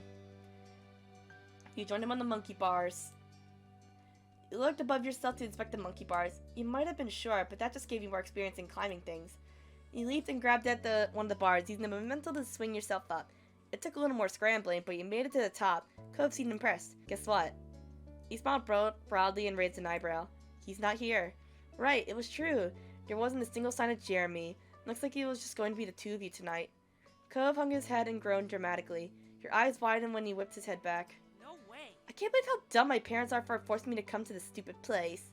You were taken aback and blinked for a second before you realized he was quoting Jeremy. Haha, don't scare me like that. Only Jeremy's enough. That's not really nice, funny, but not nice. You don't have to tease him. Oh, my parents don't know anything! Cove chuckled back at you, amused. You looked around, the old park, the streets you knew like the back of your hand, and the beach, and these were your stomping grounds. You wondered how Cove actually felt. How much was his joke just his joke, and how much was sincere dislike of this place. Moving had never been his choice. Do you actually like this neighborhood? I know you don't think it's dumb. You let the sign stretch between you. Do you actually like this neighborhood? Do you really have to ask that, Yui? Cove clicked his legs carelessly as they dangled. He smiled softly. I like it here. I really do. It's a nice place. He didn't hesitate. There was no uncertainty. That was his genuine opinion. Well, I like it too. Well, at least one person likes it here. He nodded wordlessly. Well, of course, I'm here after all. You're the best thing in the neighborhood, Cove. Well, of course, I'm here after all. He shook his head with a rueful smile. It didn't take after long for the day to finally draw to a close. The sun was gone, and it was dark. You chatted a while longer, but it was definitely winding down. You better get home. I wish days were longer. You chose not to sing. I wish days were longer. I wish this day was longer. His feet kicked out. It made him look like a pouty child. Oh well. Cove sighed. It was time to go home. He hopped down from the monkey bars with a thump where his feet had hit the ground. You clambered down the monkey bars yourself. You lowered yourself more slowly than Cove barely made a sound when your feet reached the ground. Cove grabbed his surfboard and he threw his towel around his neck. With his water bottle in his hand, he was ready. You both began your trek up the road. It was a quiet night, and you didn't run into anyone else. In what felt like no time at all, you had reached your street. As you walked, Cove smiled to himself. It was a soft expression, and you couldn't help but wonder what put it there. Everything okay? I just remember when we were younger. It used to be such a big deal to come home after dark. You could indeed recall. If you got sandy, your parents would have something to say. If you got wet, your parents would have more to say. And if you came home after dark, well, your mom and his dad better have said it was okay beforehand. You used to need permission for everything. The small comment he made exposed just how much freedom you really had this summer. Cove looked up into the sky, a smile still on his face, as the two of you walked side by side, reminiscing. When you came to your house, you turned to each other. Thanks for today, Yui. Bye, as they sing you. That was definitely an interesting experience. Yep. Thanks for the awesome day. Thanks for the awesome day. Cove waved and you both turned around to see your respective houses. This was a pleasant end to the outing, you thought. Alright, let's do our next story, which is growing. Early one afternoon, you found yourself in the living room with your family. It was another one of those summer days where it felt too hot to go outside, but it was too uncomfortable to do anything inside either. The air conditioner was cranked up as far as you could negotiate it, but everyone was still being pretty lazy. You, your moms, and sister were lounging around while the TV blared on in the background, ignored by all of you. You specifically were lying spread eagle on the carpet, sitting cross-legged on the floor, perched on the arm of the sofa, draped over the coffee table. Perched on the arm of the couch. Elizabeth had claimed the entire couch for herself. It was too hot to argue over the space, so you didn't bother. Elizabeth broke the silence with a loud groan. You glanced over. She was lying on her back on the couch, massaging her calf with one hand. Ugh. I feel terrible. I'm dying in this heat and my legs hurt. Mom looked up from the magazine she had barely been flipping through and frowned concerned. Could you have strained them somehow? Elizabeth flailed briefly, then flopped onto her side with a heavy sigh. I don't know, it just hurts. Sweetie. Ma got up from her seat at the kitchen table and walked over to her sister. She did a light pat on Elizabeth's shoulder sympathetically. I'm sorry to deal with that. Maybe it's growing pains? You could be taller by next fall. Elizabeth scoffed. She didn't look impressed by Ma's assessment. I'd rather be my height forever than deal with this. Mom walked over too, leaning against the back of the couch. Kids, they grow up so fast. Soon Elizabeth will have a home of her own. Maybe even with a nice husband and some kids, if she feels like it. She sniffled loudly and wiped at her eye, but you could tell it was just a little bit. You tilted your head. Even though you knew Elizabeth liked guys, it was hard to imagine her with a boyfriend or husband. She only seemed invested in hanging out with a group of friends, not chasing after boys. Mom must agree with you because she shook her head. No. Let's not exaggerate. She's still practically a child. But if you ever do pursue romance, Elizabeth, you can come talk to me about it. Definitely. We're always willing to lend an ear. Elizabeth's features contorted into disgust. No way! I am not talking to my moms about that! Mom's jaw dropped, and she gasped in an exasperated display of shock. Her hand came up to rest against her chest. Ma only grinned. She didn't look offended by Elizabeth's quick response at all. It really wouldn't be so bad to come to us. I know what it's like to have a crush on a pretty boy or two. I don't, but I can listen anyway. Okay, so Ma is bi, and Mom is a lesbian. Mom snorted at her own joke, while Ma burst into giggles. They were having a little too much fun at Elizabeth's expense. Elizabeth certainly wasn't feeling the amusement because she rolled her eyes and sat up. Thanks. I'm going back to my room. I'd rather not. I'd rather melt alone. Thanks. She strode off toward the staircase, taking the steps two at a time. Your mom stared after her, then turned to each other with raised eyebrows. Whoops, looks like we scared her off with all that romance talk. Well, Oh well, we'll get her next time. You watched them titter with some surprise. Obviously your moms liked women, but you had no idea that Ma liked guys too. Today was the first time you'd heard her say something like that. Yep, that's what bisexuality is. Ma, I always thought you only liked ladies. You like guys too? Ma turned to you, happy to bring you into things now that you'd spoken up. She smiled and nodded. That's right, I like both. But I like your mom most out of everyone. She's special. Ma's mouth turned all soft in the corners, like it usually did when she looked at her. She pinched Mom's cheek lightly. Aww. Mom reached up to cup a hand over Ma's. Even when Ma stopped pulling her cheek, their hands remained clasped together. you're fantastic. Thanks, Lonnie. I think most women have charm, but no one can hold a candle to you. Aww. Aw, Pamela. Ma beamed and kissed Mom on the cheek she'd been pinching before. You laughed at their antics. You thought the moment was very sweet. You cringed. Parents were embarrassing. You thought the moment was very sweet. You smiled to yourself to say, no matter how often your moms expressed their feelings for each other, it was always nice to witness it. Ma looked back to you, letting Mom's hand go with a brief squeeze. She settled down next to you, and Mom followed soon after. You know, I'm also here to listen to you whenever you're ready. That offer isn't just for Elizabeth. She bumped her shoulder into yours, a reassuring smile in place. There's no rush, of course. You can take all the time you need to figure out what or who you want. It's okay.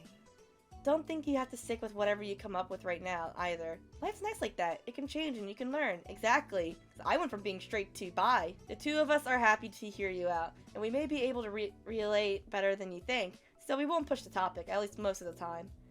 She gave Ma the weakest engaging look possible while being unable to stop grinning. Thanks, you nod, silently shrugged. You don't have to worry about it. I'd rather pass on all. You don't have to worry about it. It's no trouble. We're your parents, sweetie. We'll always worry. Mom let out another exaggerated sniffle. It didn't take a genius to realize it was fake. First Elizabeth and now you, Yui? Do you have to grow up? Yes, children tend to do that from time to time. Your parents quickly grew absorbed in their conversation about rearing children. You took that as your cue to leave, getting up so you could spend some time alone in your room too. You let out a sigh once you stepped into your room. It was just as sweltering in there as it was in the living room, possibly even a little warmer. You couldn't even open your windows since it was hotter outside and you just let the AC out. You dragged your feet as you crossed the room. You checked your current sweltering condition in the mirror as you passed by it. You thought back to the conversation you had downstairs about growing up and all that. After a moment, you stepped a bit closer to the mirror. You stared into it, then turned away from the surface to look down at yourself. You were definitely growing, alright. It was weird to think about how you were now in comparison to what you've been when you were younger. When it came by to your body, it was getting some muscle definition nowadays, was chubby, was slender, was heavyset, was sort of scrawny.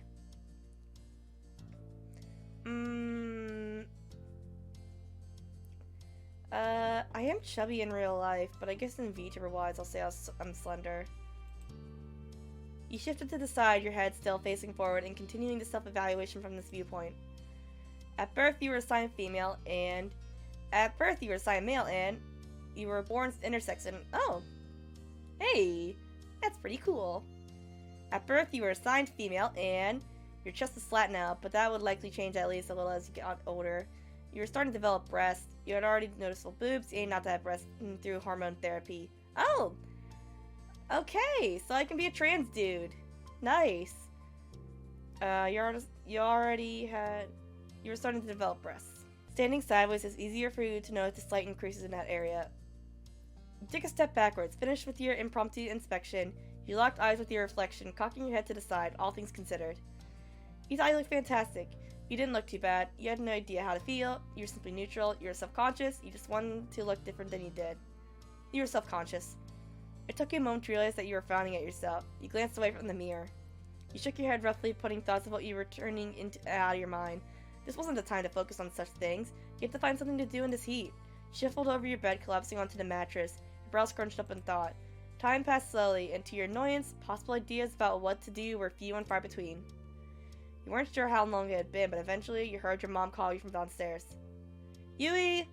There's a call for you. Cove wants to come over. Is that alright? You perked up at the word, sitting up in bed. You yelled back at her immediately. Yeah! You got to your feet and headed downstairs, eager to see your friend. You need to go downstairs soon anyway, because your empty stomach told you it was almost time for lunch. Just as you reached the bottom of the stairs, you saw Mom put the phone back on the receiver.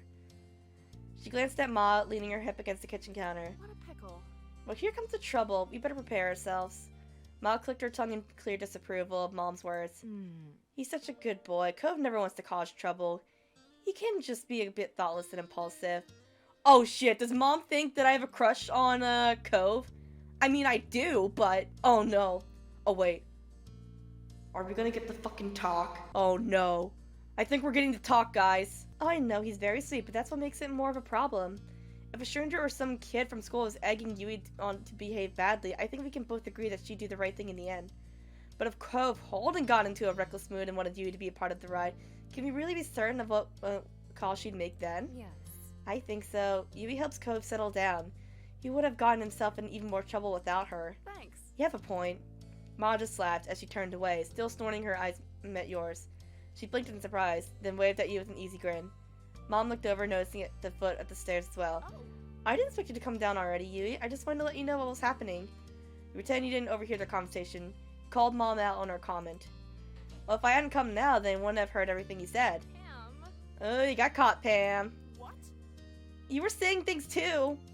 I didn't say anything. I wouldn't have told to Yui directly. Oh, you're unbelievable. You shook your head at your parents, even as you fought a blush when you remembered just what they've been discussing. Alright, you got me. I'm sorry for being gossipy and saying that about your friend. I can be bad too. Let's go. We'll get out of your way now. Mom sighed in a mock defeat and made your way down the hall. Ma followed after her with a hushed giggle. Okay, good, so we're not getting to talk. Thank God. I do not want to go through that again. Now you're alone in the living room, tasked with waiting for Cove. And that was fine with you. If it hadn't been so hot outside, you would have visited him at his house a long time ago. You took a seat at the kitchen counter and settled in for the wait.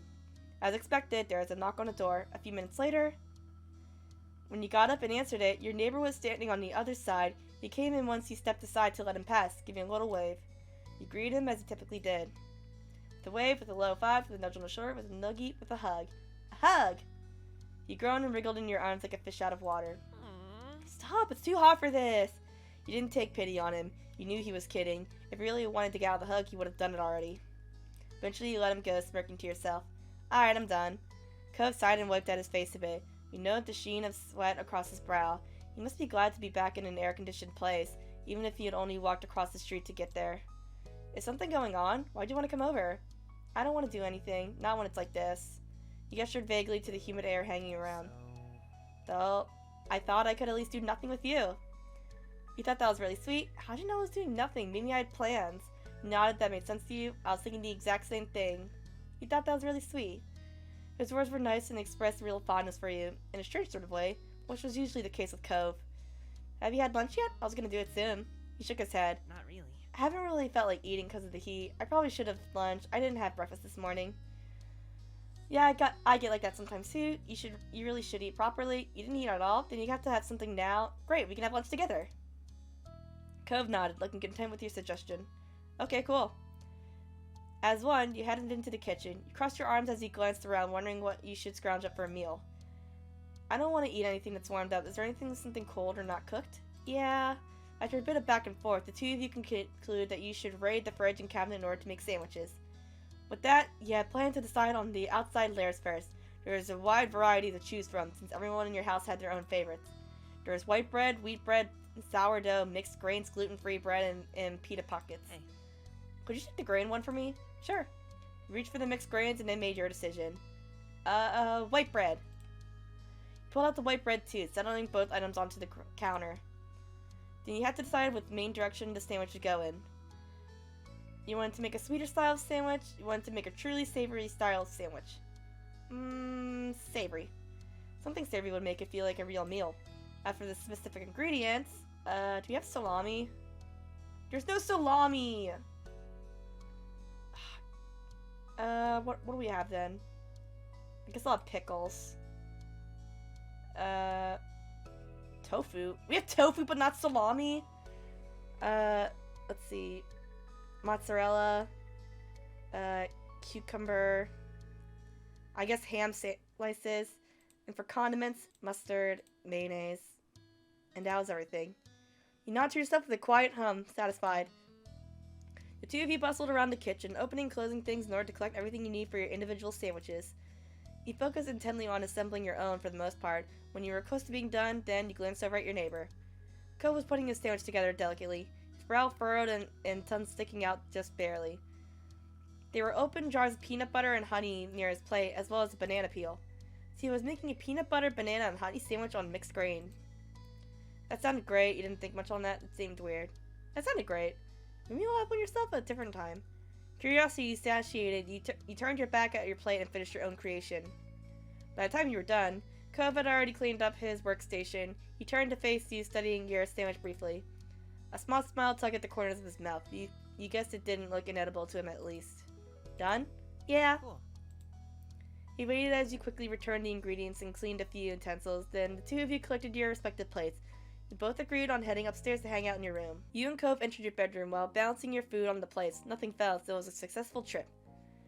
Cove took a seat on the ground, stretching out on the hardwood floor in an attempt to keep a bit cooler. He immediately took a big bite of his sandwich, chewed, and hummed happily. This sandwich is really good. At least that's something. At this point, you sat down and started on your own sandwich. You nodded you were enjoying yours too. You shrugged it was okay. You scrunched your face. It did not turn out as expected. Scrunch up your face. Fortunately, you're having regrets about the concoction you created. I mean, it would have been alright if I had salami! Want to do something? It seemed the plan of not doing anything at all had already worn thin, despite his lack of enthusiasm. Yeah, like what? Maybe? Not really. You couldn't even muster a reply. Like what? He rolled his head back, looking up at the ceiling. What about tic-tac-toe? You laughed at the suggestion, but went along with it. Yeah, neither of you had pretty much energy for something more taxing. You grudgingly humored it. You thought it was a nice idea. Sure, why not? You laughed at such a I'll do this one. I can't talk. You put up your plate to the side and pulled out some markers and scrap paper. As you laid everything on the floor, he scouted back to make more room in front of you. Ko picked up one of the markers in his right hand while keeping a half sandwich in his left. Alright. I want to be X's. You can go first. I think that's fair. Okay, that works for me. You're prepared to note down your first move, your marker hovering over the paper. Oh, I get to actually play! The middle. Huh. After the first round, you were about to take another bite of your sandwich when a thought occurred to you. I wonder if anybody turned off the TV downstairs. The TV. It was on earlier, but no one was really watching. Then everyone started leaving the living room. I know I didn't turn it off. I think it might be on still downstairs with no one there. Cove smiled crookedly at that. Oh. Poor show, playing with no one around to enjoy it. What was it? He squinted off in the middle distance trying to recall the show's name. I feel like it was some kind of crime-solving drama. Cove nodded sleepily, his eyes closed, then opened again with some effort. Can you give any specifics? Maybe I can guess it. Well... You rested your chin on your open palm, groggily thinking as hard as you could. I remembered there was a woman with long blonde hair. I think she was the one solving crimes, like as a detective or something. There were scenes in a police station because someone got arrested? Very specific. You left some sounds and the both of you thoughtful. And Cove chuckled. It wasn't that funny, but you joined in the laughter anyway. I don't know. I don't know what that is. Me neither, and I just saw it. Boop! Damn it! Another round came and went, and Cove grumbled as he readjusted himself. His features were twisted in a grimace. I feel so sticky. Ugh, I'm gonna be stuck to this floor forever now. I'll have to charge you rent then. You can be my new roomie then if you want. Looks like we'll both be stuck here forever then. I'm sticky too. No way, I'll pay you off if I have to. You smiled as whining. You can be my new roomie if you want. He smiled slightly at your joke suggestion. That wouldn't be so bad. You couldn't smile too. Now you thought about it, being roommates with Cove would be fun. And you returned to the game. Damn it, he's good. Cove spoke up once more, catching your attention. He's peering down at the piece of paper between you, his expression thoughtful. Huh. You know, tic-tac-toe is such a weird name for a game. What does it even mean? Maybe they named it because people play with ticks and tacks? I've always wondered about that. I'll have to look it up later. It's a really old game. No one's really sure where that name came from. I've always wondered about that. Boop. I win! Boop, you won. Were you even trying? Not really. He smiled at you in an amused way. You somehow weren't surprised by that, despite Cove being the one who teaches the game in the first place. He started to yawn, his hand coming up to cover his mouth. It quickly transitioned into a small laugh. You understood why. Yawning just as he said was feeling disinterested was kind of a funny coincidence. You laughed along with Cove. Well, you should have taken the challenge more seriously. You're the one who wanted to play in the first place. I'm still the winner and still the loser. You shook your head at him. I'm still the winner and you're the loser. Cove just grinned and flopped onto his back, leaving his marker on the floor beside him. You stayed seated, looking your friend over as he stretched himself out. You really are so tall now. Cove snickered a bit at the random topic. He propped himself up onto his elbows to meet your gaze. Why are you even bringing that up? You shrugged. It made perfect sense to you to bring that up. My moms were talking about me and Elizabeth growing up, getting bigger and stuff. Oh? What kind of stuff? Well, Mom only likes women, and Ma likes women too, but not just women. Yeah? Since the two of you were engaged in conversation, Cove got back into a sitting position. He brought a knee up and rested his arm atop it. A wistful expression overtook his face. I wonder when I'll know how you feel about that kind of thing. You don't know? Cove shook his head. I heard at some point you're supposed to start liking types of people, guys or girls or whoever. But I haven't. No. Nothing's changed. Maybe I have to grow up more. Oof. I think I got rejected. Maybe you just don't like anybody, or maybe you like all types of people. That's normal too. Cove seemed to appreciate the thought, if the smile that appeared on his lips was any indication. Okay, what about you? Who do you like? He turned his attention to you, looking encouraging. You were starting to have physical attraction in a general way. You only seemed to feel physical attraction in specific cases and situations. You didn't really have a physical interest in other people. You didn't think you could tell if you had an interest in people physically.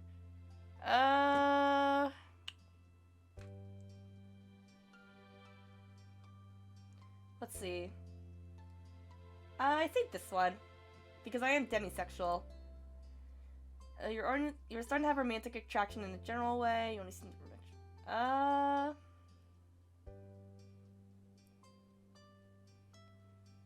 This one. But specifically when it came to how you felt towards boys, you found them attractive. You thought you'd be happy to be with a guy someday. You found them attractive, but you haven't thought about being with a guy. You weren't physically interested, but you'd be happy to have a romantic relationship with a guy. You were interested in guys. You generally weren't interested in guys, but there were special exceptions. This one. How you felt towards girls. This one. For people who aren't sexually exclusively male or female. This one. You turned your attention to Cove. He was waiting patiently for your response. You explained how you felt to Cove. He nodded understandingly at your attempt to describe how you felt. Then he scratched the back of his head, sheepish. I'm not really sure how we ended up talking about all that when we only started just playing tic-tac-toe. But it was good, I think. I think so too. You shrugged. It was awkward. This conversation had a mind of its own. You just nodded quietly. I think so too. Cove chuckled a little bit bashfully. He glanced around, clearly scrambling for something else to say. So have you gotten to making any progress on your artwork recently? Yeah, actually, I'm really glad you brought it up. The conversation took a later turn after that, and I felt like you got closer that afternoon. Finally, the blazing sun began to set. To your relief, the air cooled down a bit as a result. You pulled yourself off the floor, as did Cove. With some minor complaint, you both stretched your arms, groaning, and yawned into your hands. You glanced out your window briefly, taking in the soft reds, pinks, and purples of the late afternoon sky. Somehow, you had made it through the scorching hot day in one piece. Cove turned towards you, motioning towards your window with his chin. Want to go outside? It might be better out there than it is here. Sounds good. I could really use some fresh air. The two of you took your time heading downstairs. You stopped briefly to grab a drink of water, then continued on your way. You stepped outside, one after the other, your destination being the familiar hills behind your house. This time of day, it was quiet outside. The flowers blew gently in the wind, petals trembling but stubbornly hanging in there. You felt the breeze cool your heated skin, and you relaxed your shoulders. Cove closed his eyes, releasing a deep breath. I really love it out here. I do too? You do? That's surprising, he said jokingly. Your opinion sure has changed since you were first on this hill. You enjoyed the moment. I do too. Cove smiled. Tendrils of his hair danced with the wind. A beat passed, but his gaze didn't stray from your own. His voice was impossibly soft when he spoke up again. I'm glad I met you, Yui. You're really important to me, you know. Aww. I should bet. You blushed at the statement. I feel the same. That's so nice of you to say. You smiled silently. You're being too sweet. You're special to me, Cove. You blushed at the statement. You hoped that your reaction wasn't obvious, but it must have been, because his smile grows at the corners. Then Cove rested an arm on one of your shoulders, leaning against you. Even as the sun disappeared completely as the sky darkened, you and Cove remained side by side for as long as you possibly could. Aww, cute. Alright, let's do number 3, family. The sun warmed your skin from its place in the sky, and you closed your eyes, enjoying the mix of the heat with the pleasant breeze that drifted past you. You and Lee had spread out a blanket on top of the hills behind your house, and had been relaxing there for a while now. Oh, I'm hanging out with Lee now! Nice! Lee had come over earlier in the day, and while a range of activities had been discussed, from staying home to heading down to the beach, a picnic on a hill had been the choice you both settled on. A small spread was laid out in front of you, some bottled water, soft drinks, as well as chips and sliced fruit. You sat up and reached for a snack, listening to Lee talk about the musical she had gotten to see a few days ago. It was unbelievable! They were singing, dancing, and crazy stunts, and it was all done live right in front of my face! Maybe one day we can go together. I've got to see more shows like that. He smiled at Lee's enthusiasm, knowing how much she enjoyed singing and performing. And she was good at it, too.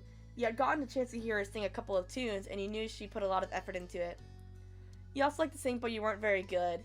I'm not even going to read the rest, because I'm not good at singing. That didn't stop you from doing it, though. I wonder if maybe we could put on our own show. Think of how fun it would be. We could perform for our parents and ask our friends and some other people to come and watch, too. It'd totally work. Yeah, let's do it. I don't know about that. The idea gives you stage fright. Sure, I'll give it a go. That's not a good idea. It'd be embarrassing. I don't know about that. But wouldn't showing off to everybody be fun? The thought of an audience made you feel queasy.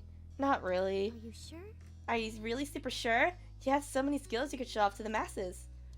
I really don't want to. I'd rather do something else. Okay, I'll do it.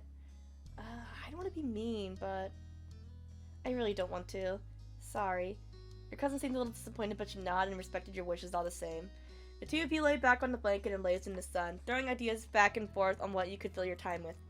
The beach was nearby, so you could go swimming or collect shells, or find something to do back at home after all. In the end, nothing was tempting enough to move you from your current position, so you continued chatting with Lee and nibbling on your snacks, while the sun traveled in the sky overhead. Alright. So how are your neighbors doing? You haven't spoken about them lately. You knew Lee wasn't talking about neighbors generally, or down the street. She wanted to hear about the Holdens across the road. It was no secret that she liked to keep up to date on what was happening with them, or more specifically Cove. There weren't many other people your age around to talk about. They're okay, they're great, you rolled your eyes. I have no idea, I don't care, I hope to find out soon. They're great. That's good. I hope I get to see Cove again. She was waiting something juicier, but I couldn't be helped. Lee loved to chat about others' relationships and would always ask for the details on people you both knew. Hey, did you want to see if Cove would join the picnic? He's busy this afternoon. I like it being just us sometimes. I like it just being us sometimes. Lee lit up, her smile spreading across her face. Yeah, we're the best. I swear, she looks just like me, and that's really scary. The sun slowly began to set, the sky turning to a rosy pink and then warm orange. It's too bad Derek isn't in the neighborhood today. I like him. Yeah, he's a good person. I really like him too. He's okay. He's kind of boring. I don't like him. Yeah, he's a good person. I knew you'd think so. So exactly how much do you like him? Or maybe there's something else I haven't heard of yet. Lee wriggled her eyebrows obviously suggestively, and you know exactly what she was implying. Lee, there's nobody I like right now. I can't say that. I have a crush, yeah. Lee, there's nobody I like that right now. Lee huffed in disappointment, pursing her lips together. Darn, but you promised to tell me if that changes, right? I'll do it for you. I'll tell. Yeah. It's a deal then. Speaking of crushes, there is one boy I think is pretty cute. You leaned back on your elbows and listened as Lee talked about her crush, all in great detail. It was nice to have her telling you a little gossip for once, rather than always trying to get it out of you. Finally, you both decided to pack everything up and head back home for the evening. Upon walking through the front door, you are met by your moms and Elizabeth hovering around each other in the living room. Tension hung thick in the air as the three of them turned to you, and Lee, frowning slightly, yet interrupted something, exactly what you weren't sure. Wow, who died? What's going on? You looked between them, but said nothing. Hello? Oh. Hi, Yui. Hello, Lee. Welcome back. The room fell quiet again, with no one quite knowing what to say. You felt incredibly awkward, but the silence didn't last long. You don't have to stop just because the two of you are here. There's no reason just in trying to keep it a secret. Elizabeth was mad, with her arms folded defensively over her chest, but your mom's nodded in agreement with her. Well... Elizabeth was asking about her parents. Oh, so she was adopted. Oh, I thought that she was like, you know, asseminated or whatever the word is, but like she was a donor. But I guess like it's normal for her to be curious. The world spun around you at the news. You couldn't understand why this was happening now. When you glanced at Lee, she shuffled her feet uncomfortably as though she didn't know if she should be there or not anymore. You didn't know either.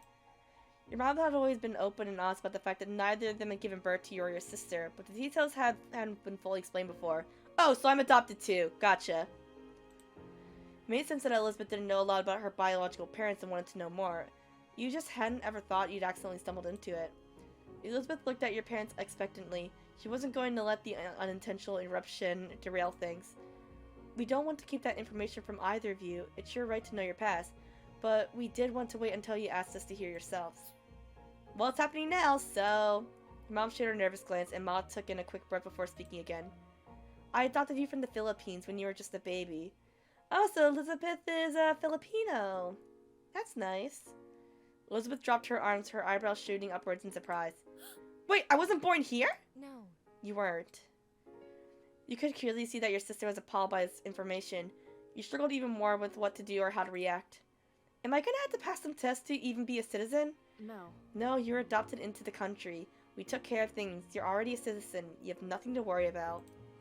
I followed all the laws when it comes to bringing a child into the U.S. Nothing can be held against you. Elizabeth sighed, placating with the information, but still far from happy. Who are my parents, as people? Why did they put me up for adoption in the first place? Should we really be doing this with me and Lee here? Ma softly put her hands over Elizabeth's shoulder, trying to provide some support before she gave her the answer. I'm so sorry. Your parents were reported to have died. They didn't go into details on the specifics of how, but you were an orphan. Aw, shit. I wish we had better news for you, Elizabeth. Elizabeth was torn between emotions.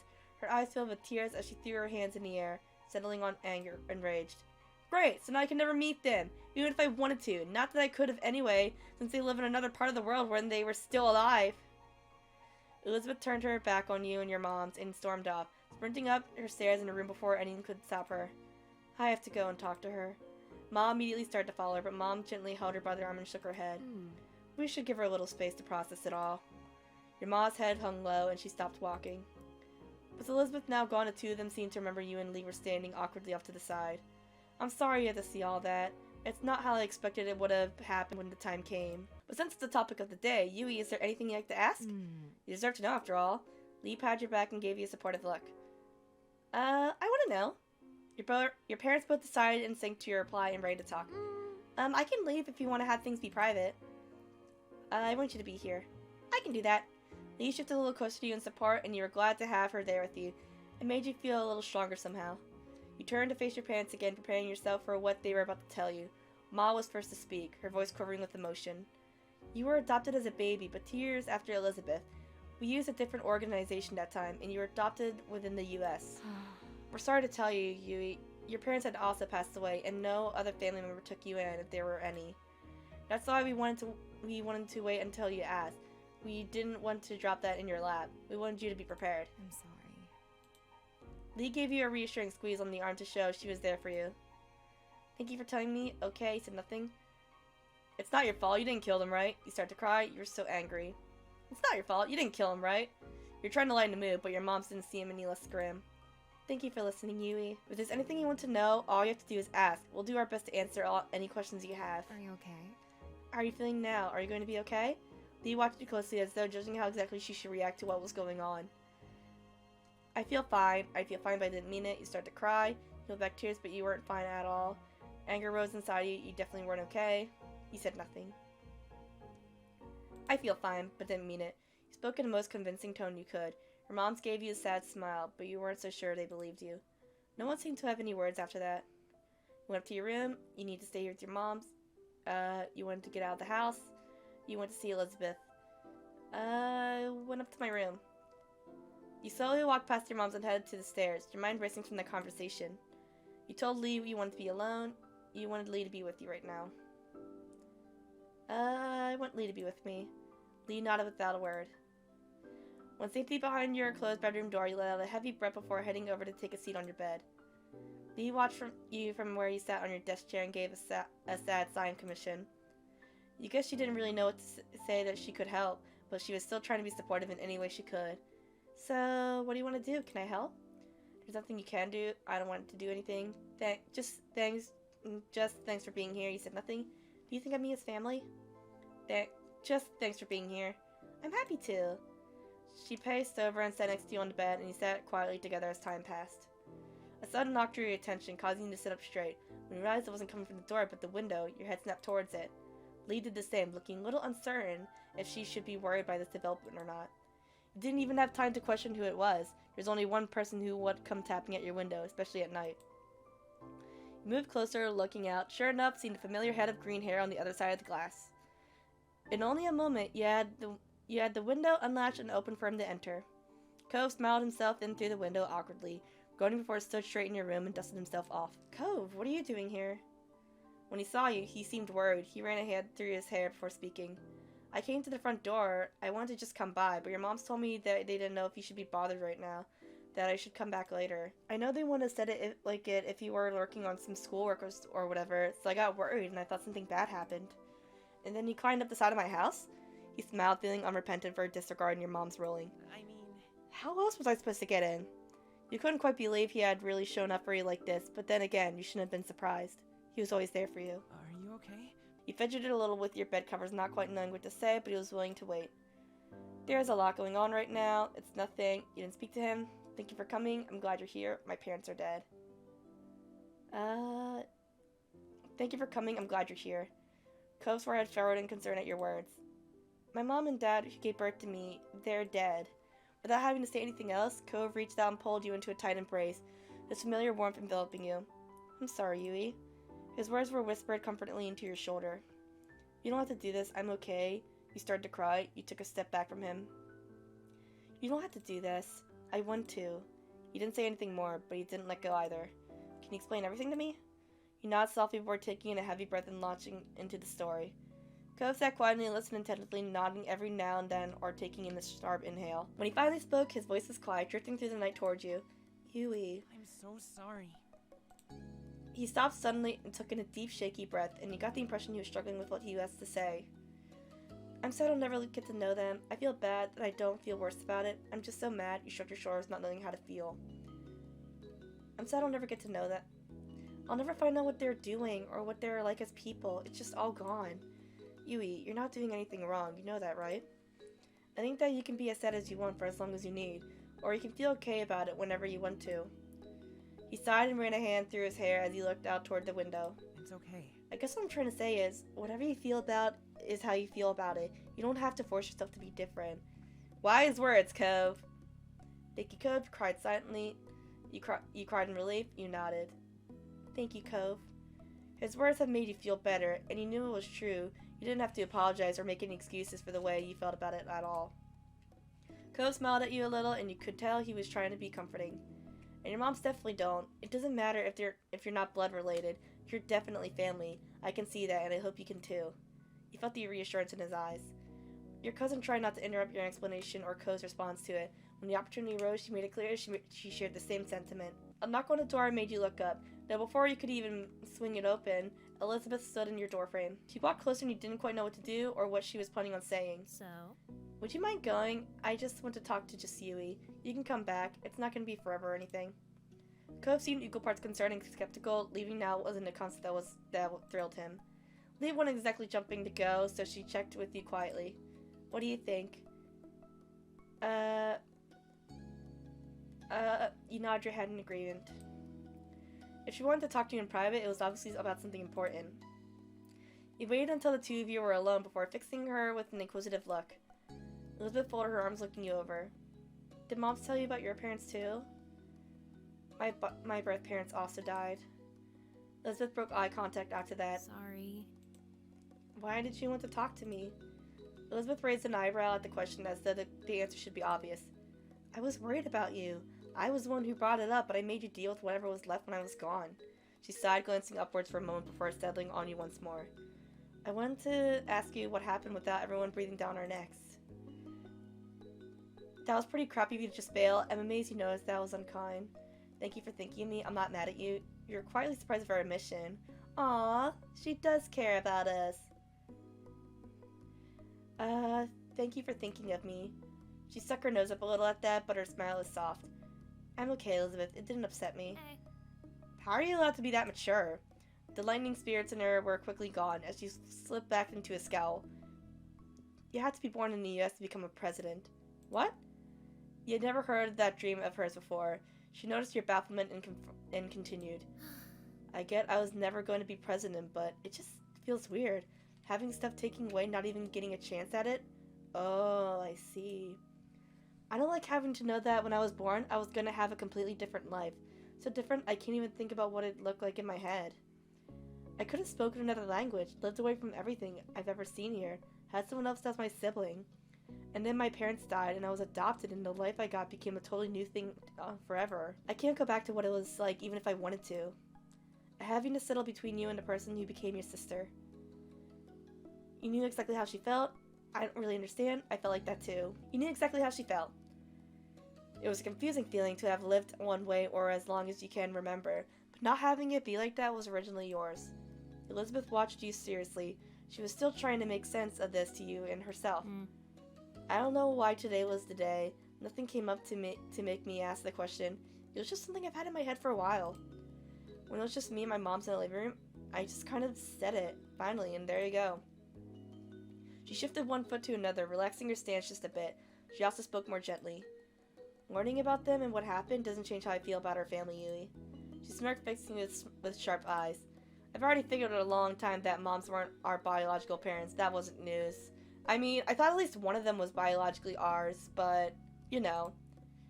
Technically, one of them could have been related to you. You kept listening to Elizabeth. It really doesn't change anything. Technically, one of them could have been related to you. Our moms can have kids, just not both together. True, but I'm not half white or native Hawaiian, so neither of them could have been my mom. Oh, the other mom's native Hawaiian? I didn't know that. More you know. Nice try. Smart Alec. Nothing but the family I was first born in would have made me decide this wasn't my family anymore. See, I'd hoped you'd be free of my big sisterly status. Don't think you're so lucky. She bumped her shoulder against yours playfully, her lips tilted at the corners. You'll always be my little sister. Aww, Elizabeth. You smiled softly at her. You jokingly groaned at the prospect. You bumped her back till you hugged her. You jokingly groaned at the prospect. You're with my family too. I think I'm really lucky. You took in the moment quietly. Shockingly, she seems pleased with how the conversation had gone in the end. We should probably head downstairs and make sure moms are okay. It's been a long day for everybody. Gave her a nod. Down we go. You met up with Lee and Cove just outside the room and made the short trip to the lower floor of your home together. The familiarity of it all felt nice. When you stepped into the living room, you found your moms quietly sitting together at the kitchen table. Both got to their feet when they noticed the arrival, and Ma gave you a careful smile. It seemed they were too concerned to really register that Cove was unexpectedly here now, despite being turned away at the door earlier. We're so glad to see you. Hi, I'm sorry for walking away before. Everything's alright, you said nothing. Hi. Hi, sweetheart. Ma then came over and wrapped her arms around you and Elizabeth, giving you a tight hug. It didn't take long for Mom to join in, putting her arms around the both of you. Love you. We really couldn't ask to have better kiddos. We love you. Aww. More than we could ever say. Moms. You smiled at their comfort. You were so glad your moms were alright. You're smooshing me. You smiled at their comfort. I love you too. It was a nice moment and you enjoyed it for as long as you could. They both pulled back eventually and grinned at the two of you, and you both knew that they all had each other, and you always would. Well now, since we're all here, how about we do something together as a family? That sounds like an excellent idea. We should have some fun before the night's over. Totally. I love the sound of that! Yeah, okay. Why not? You hid the smile that threatened to tilt your lips, knowing that Elizabeth must have been in a good mood if she hadn't even teased Cove for being part of it. And no matter what she could have said about it, you wanted him to be here. Two of you have practically grown up together over the past 5 years. He's got a suggestion. It should be something we can do here in the house with everyone in the same room. We could just put on a movie. That would be wonderful. It's good to me. Me too. Yeah. You're happy with watching a movie. You weren't so thrilled with the idea, but you went along with it. I'm happy with the movie. Alright. I'll cook up some popcorn. The rest of you can pick a movie. Your mom headed off into the kitchen and Ma turned to face the rest of you. What do we have in mind? Everyone else can decide. I'll watch anything. Anything but drama. We don't need any more of that today. There were some chuckles at her joke, and he thought about what you would prefer to watch. Rom-com, horror, sci-fi is the best. I'm in the mood for an action movie. Maybe we should watch a family-friendly film. A comedy would be great. Horror. Cool. Perfect. With the basics settled, Ma took to sorting through the DVD collection. You didn't notice that Elizabeth was signing up to you until she was right next to you, arm to arm. Since there's only so much room on the couch, I say you should go to Yui and I since this is our day. Wait, I want to sit with you too! I'm small, you won't even notice I'm there. Elizabeth raised a skeptical eyebrow, not so sure about that. Ma stood back up with the DVD in her hand with a smirk on her face. Please? I want to sit with the cool kids too. Surely there's room for one more, right? It might be a tight fit, but we can make it work. You could tell that Ma was teasing and Elizabeth rolled her eyes at where this was going. She had expected an easy victory. I bet you want to sit here there too, huh, Cove? Ma tapped Cove on the shoulder with a DVD case. He laughed awkwardly at her teasing. I don't need to sit on the couch. You felt shy over being made the center of attention. There's not enough space for everybody. I want Cove to sit next to me. Elizabeth snorted from beside you, but you ignored it. It made Cove grin, and that was enough. Mom came back with a big bowl of fresh popcorn and inhaled the smell of the hot, salted snack. What's the skinny? We all want to sit with Elizabeth and Yui, but there's not enough room on the couch. Mom took that answer in stride and pursed her lips thoughtlessly. What a pickle. That's definitely a problem. I suppose there's only one solution. Elizabeth and Yui will have to sit on the floor in front of the couch. That way there's spots between them and sit on the floor at their side. Yes. Oh yes, that's fair. Rude. What? No! The whole point was us getting on the couch to ourselves! Sorry. Sorry, that's the cost of popularity. Elizabeth groaned and crossed her arms over her chest in annoyance. Fine, you're with me in the front. The rest of you can fend for yourselves. There was a mad dash as Mom and Lee raced for the couch behind you and Elizabeth, and Mom put the DVD in the player before joining him. Cove took a seat at your other side on the floor, giving you a small smile. Everyone soon quieted down and only sounds can be heard were his hands scooping up popcorn and munching it down as the movie began. In that moment, you couldn't have been more pleased to be part of the family you had. Aww.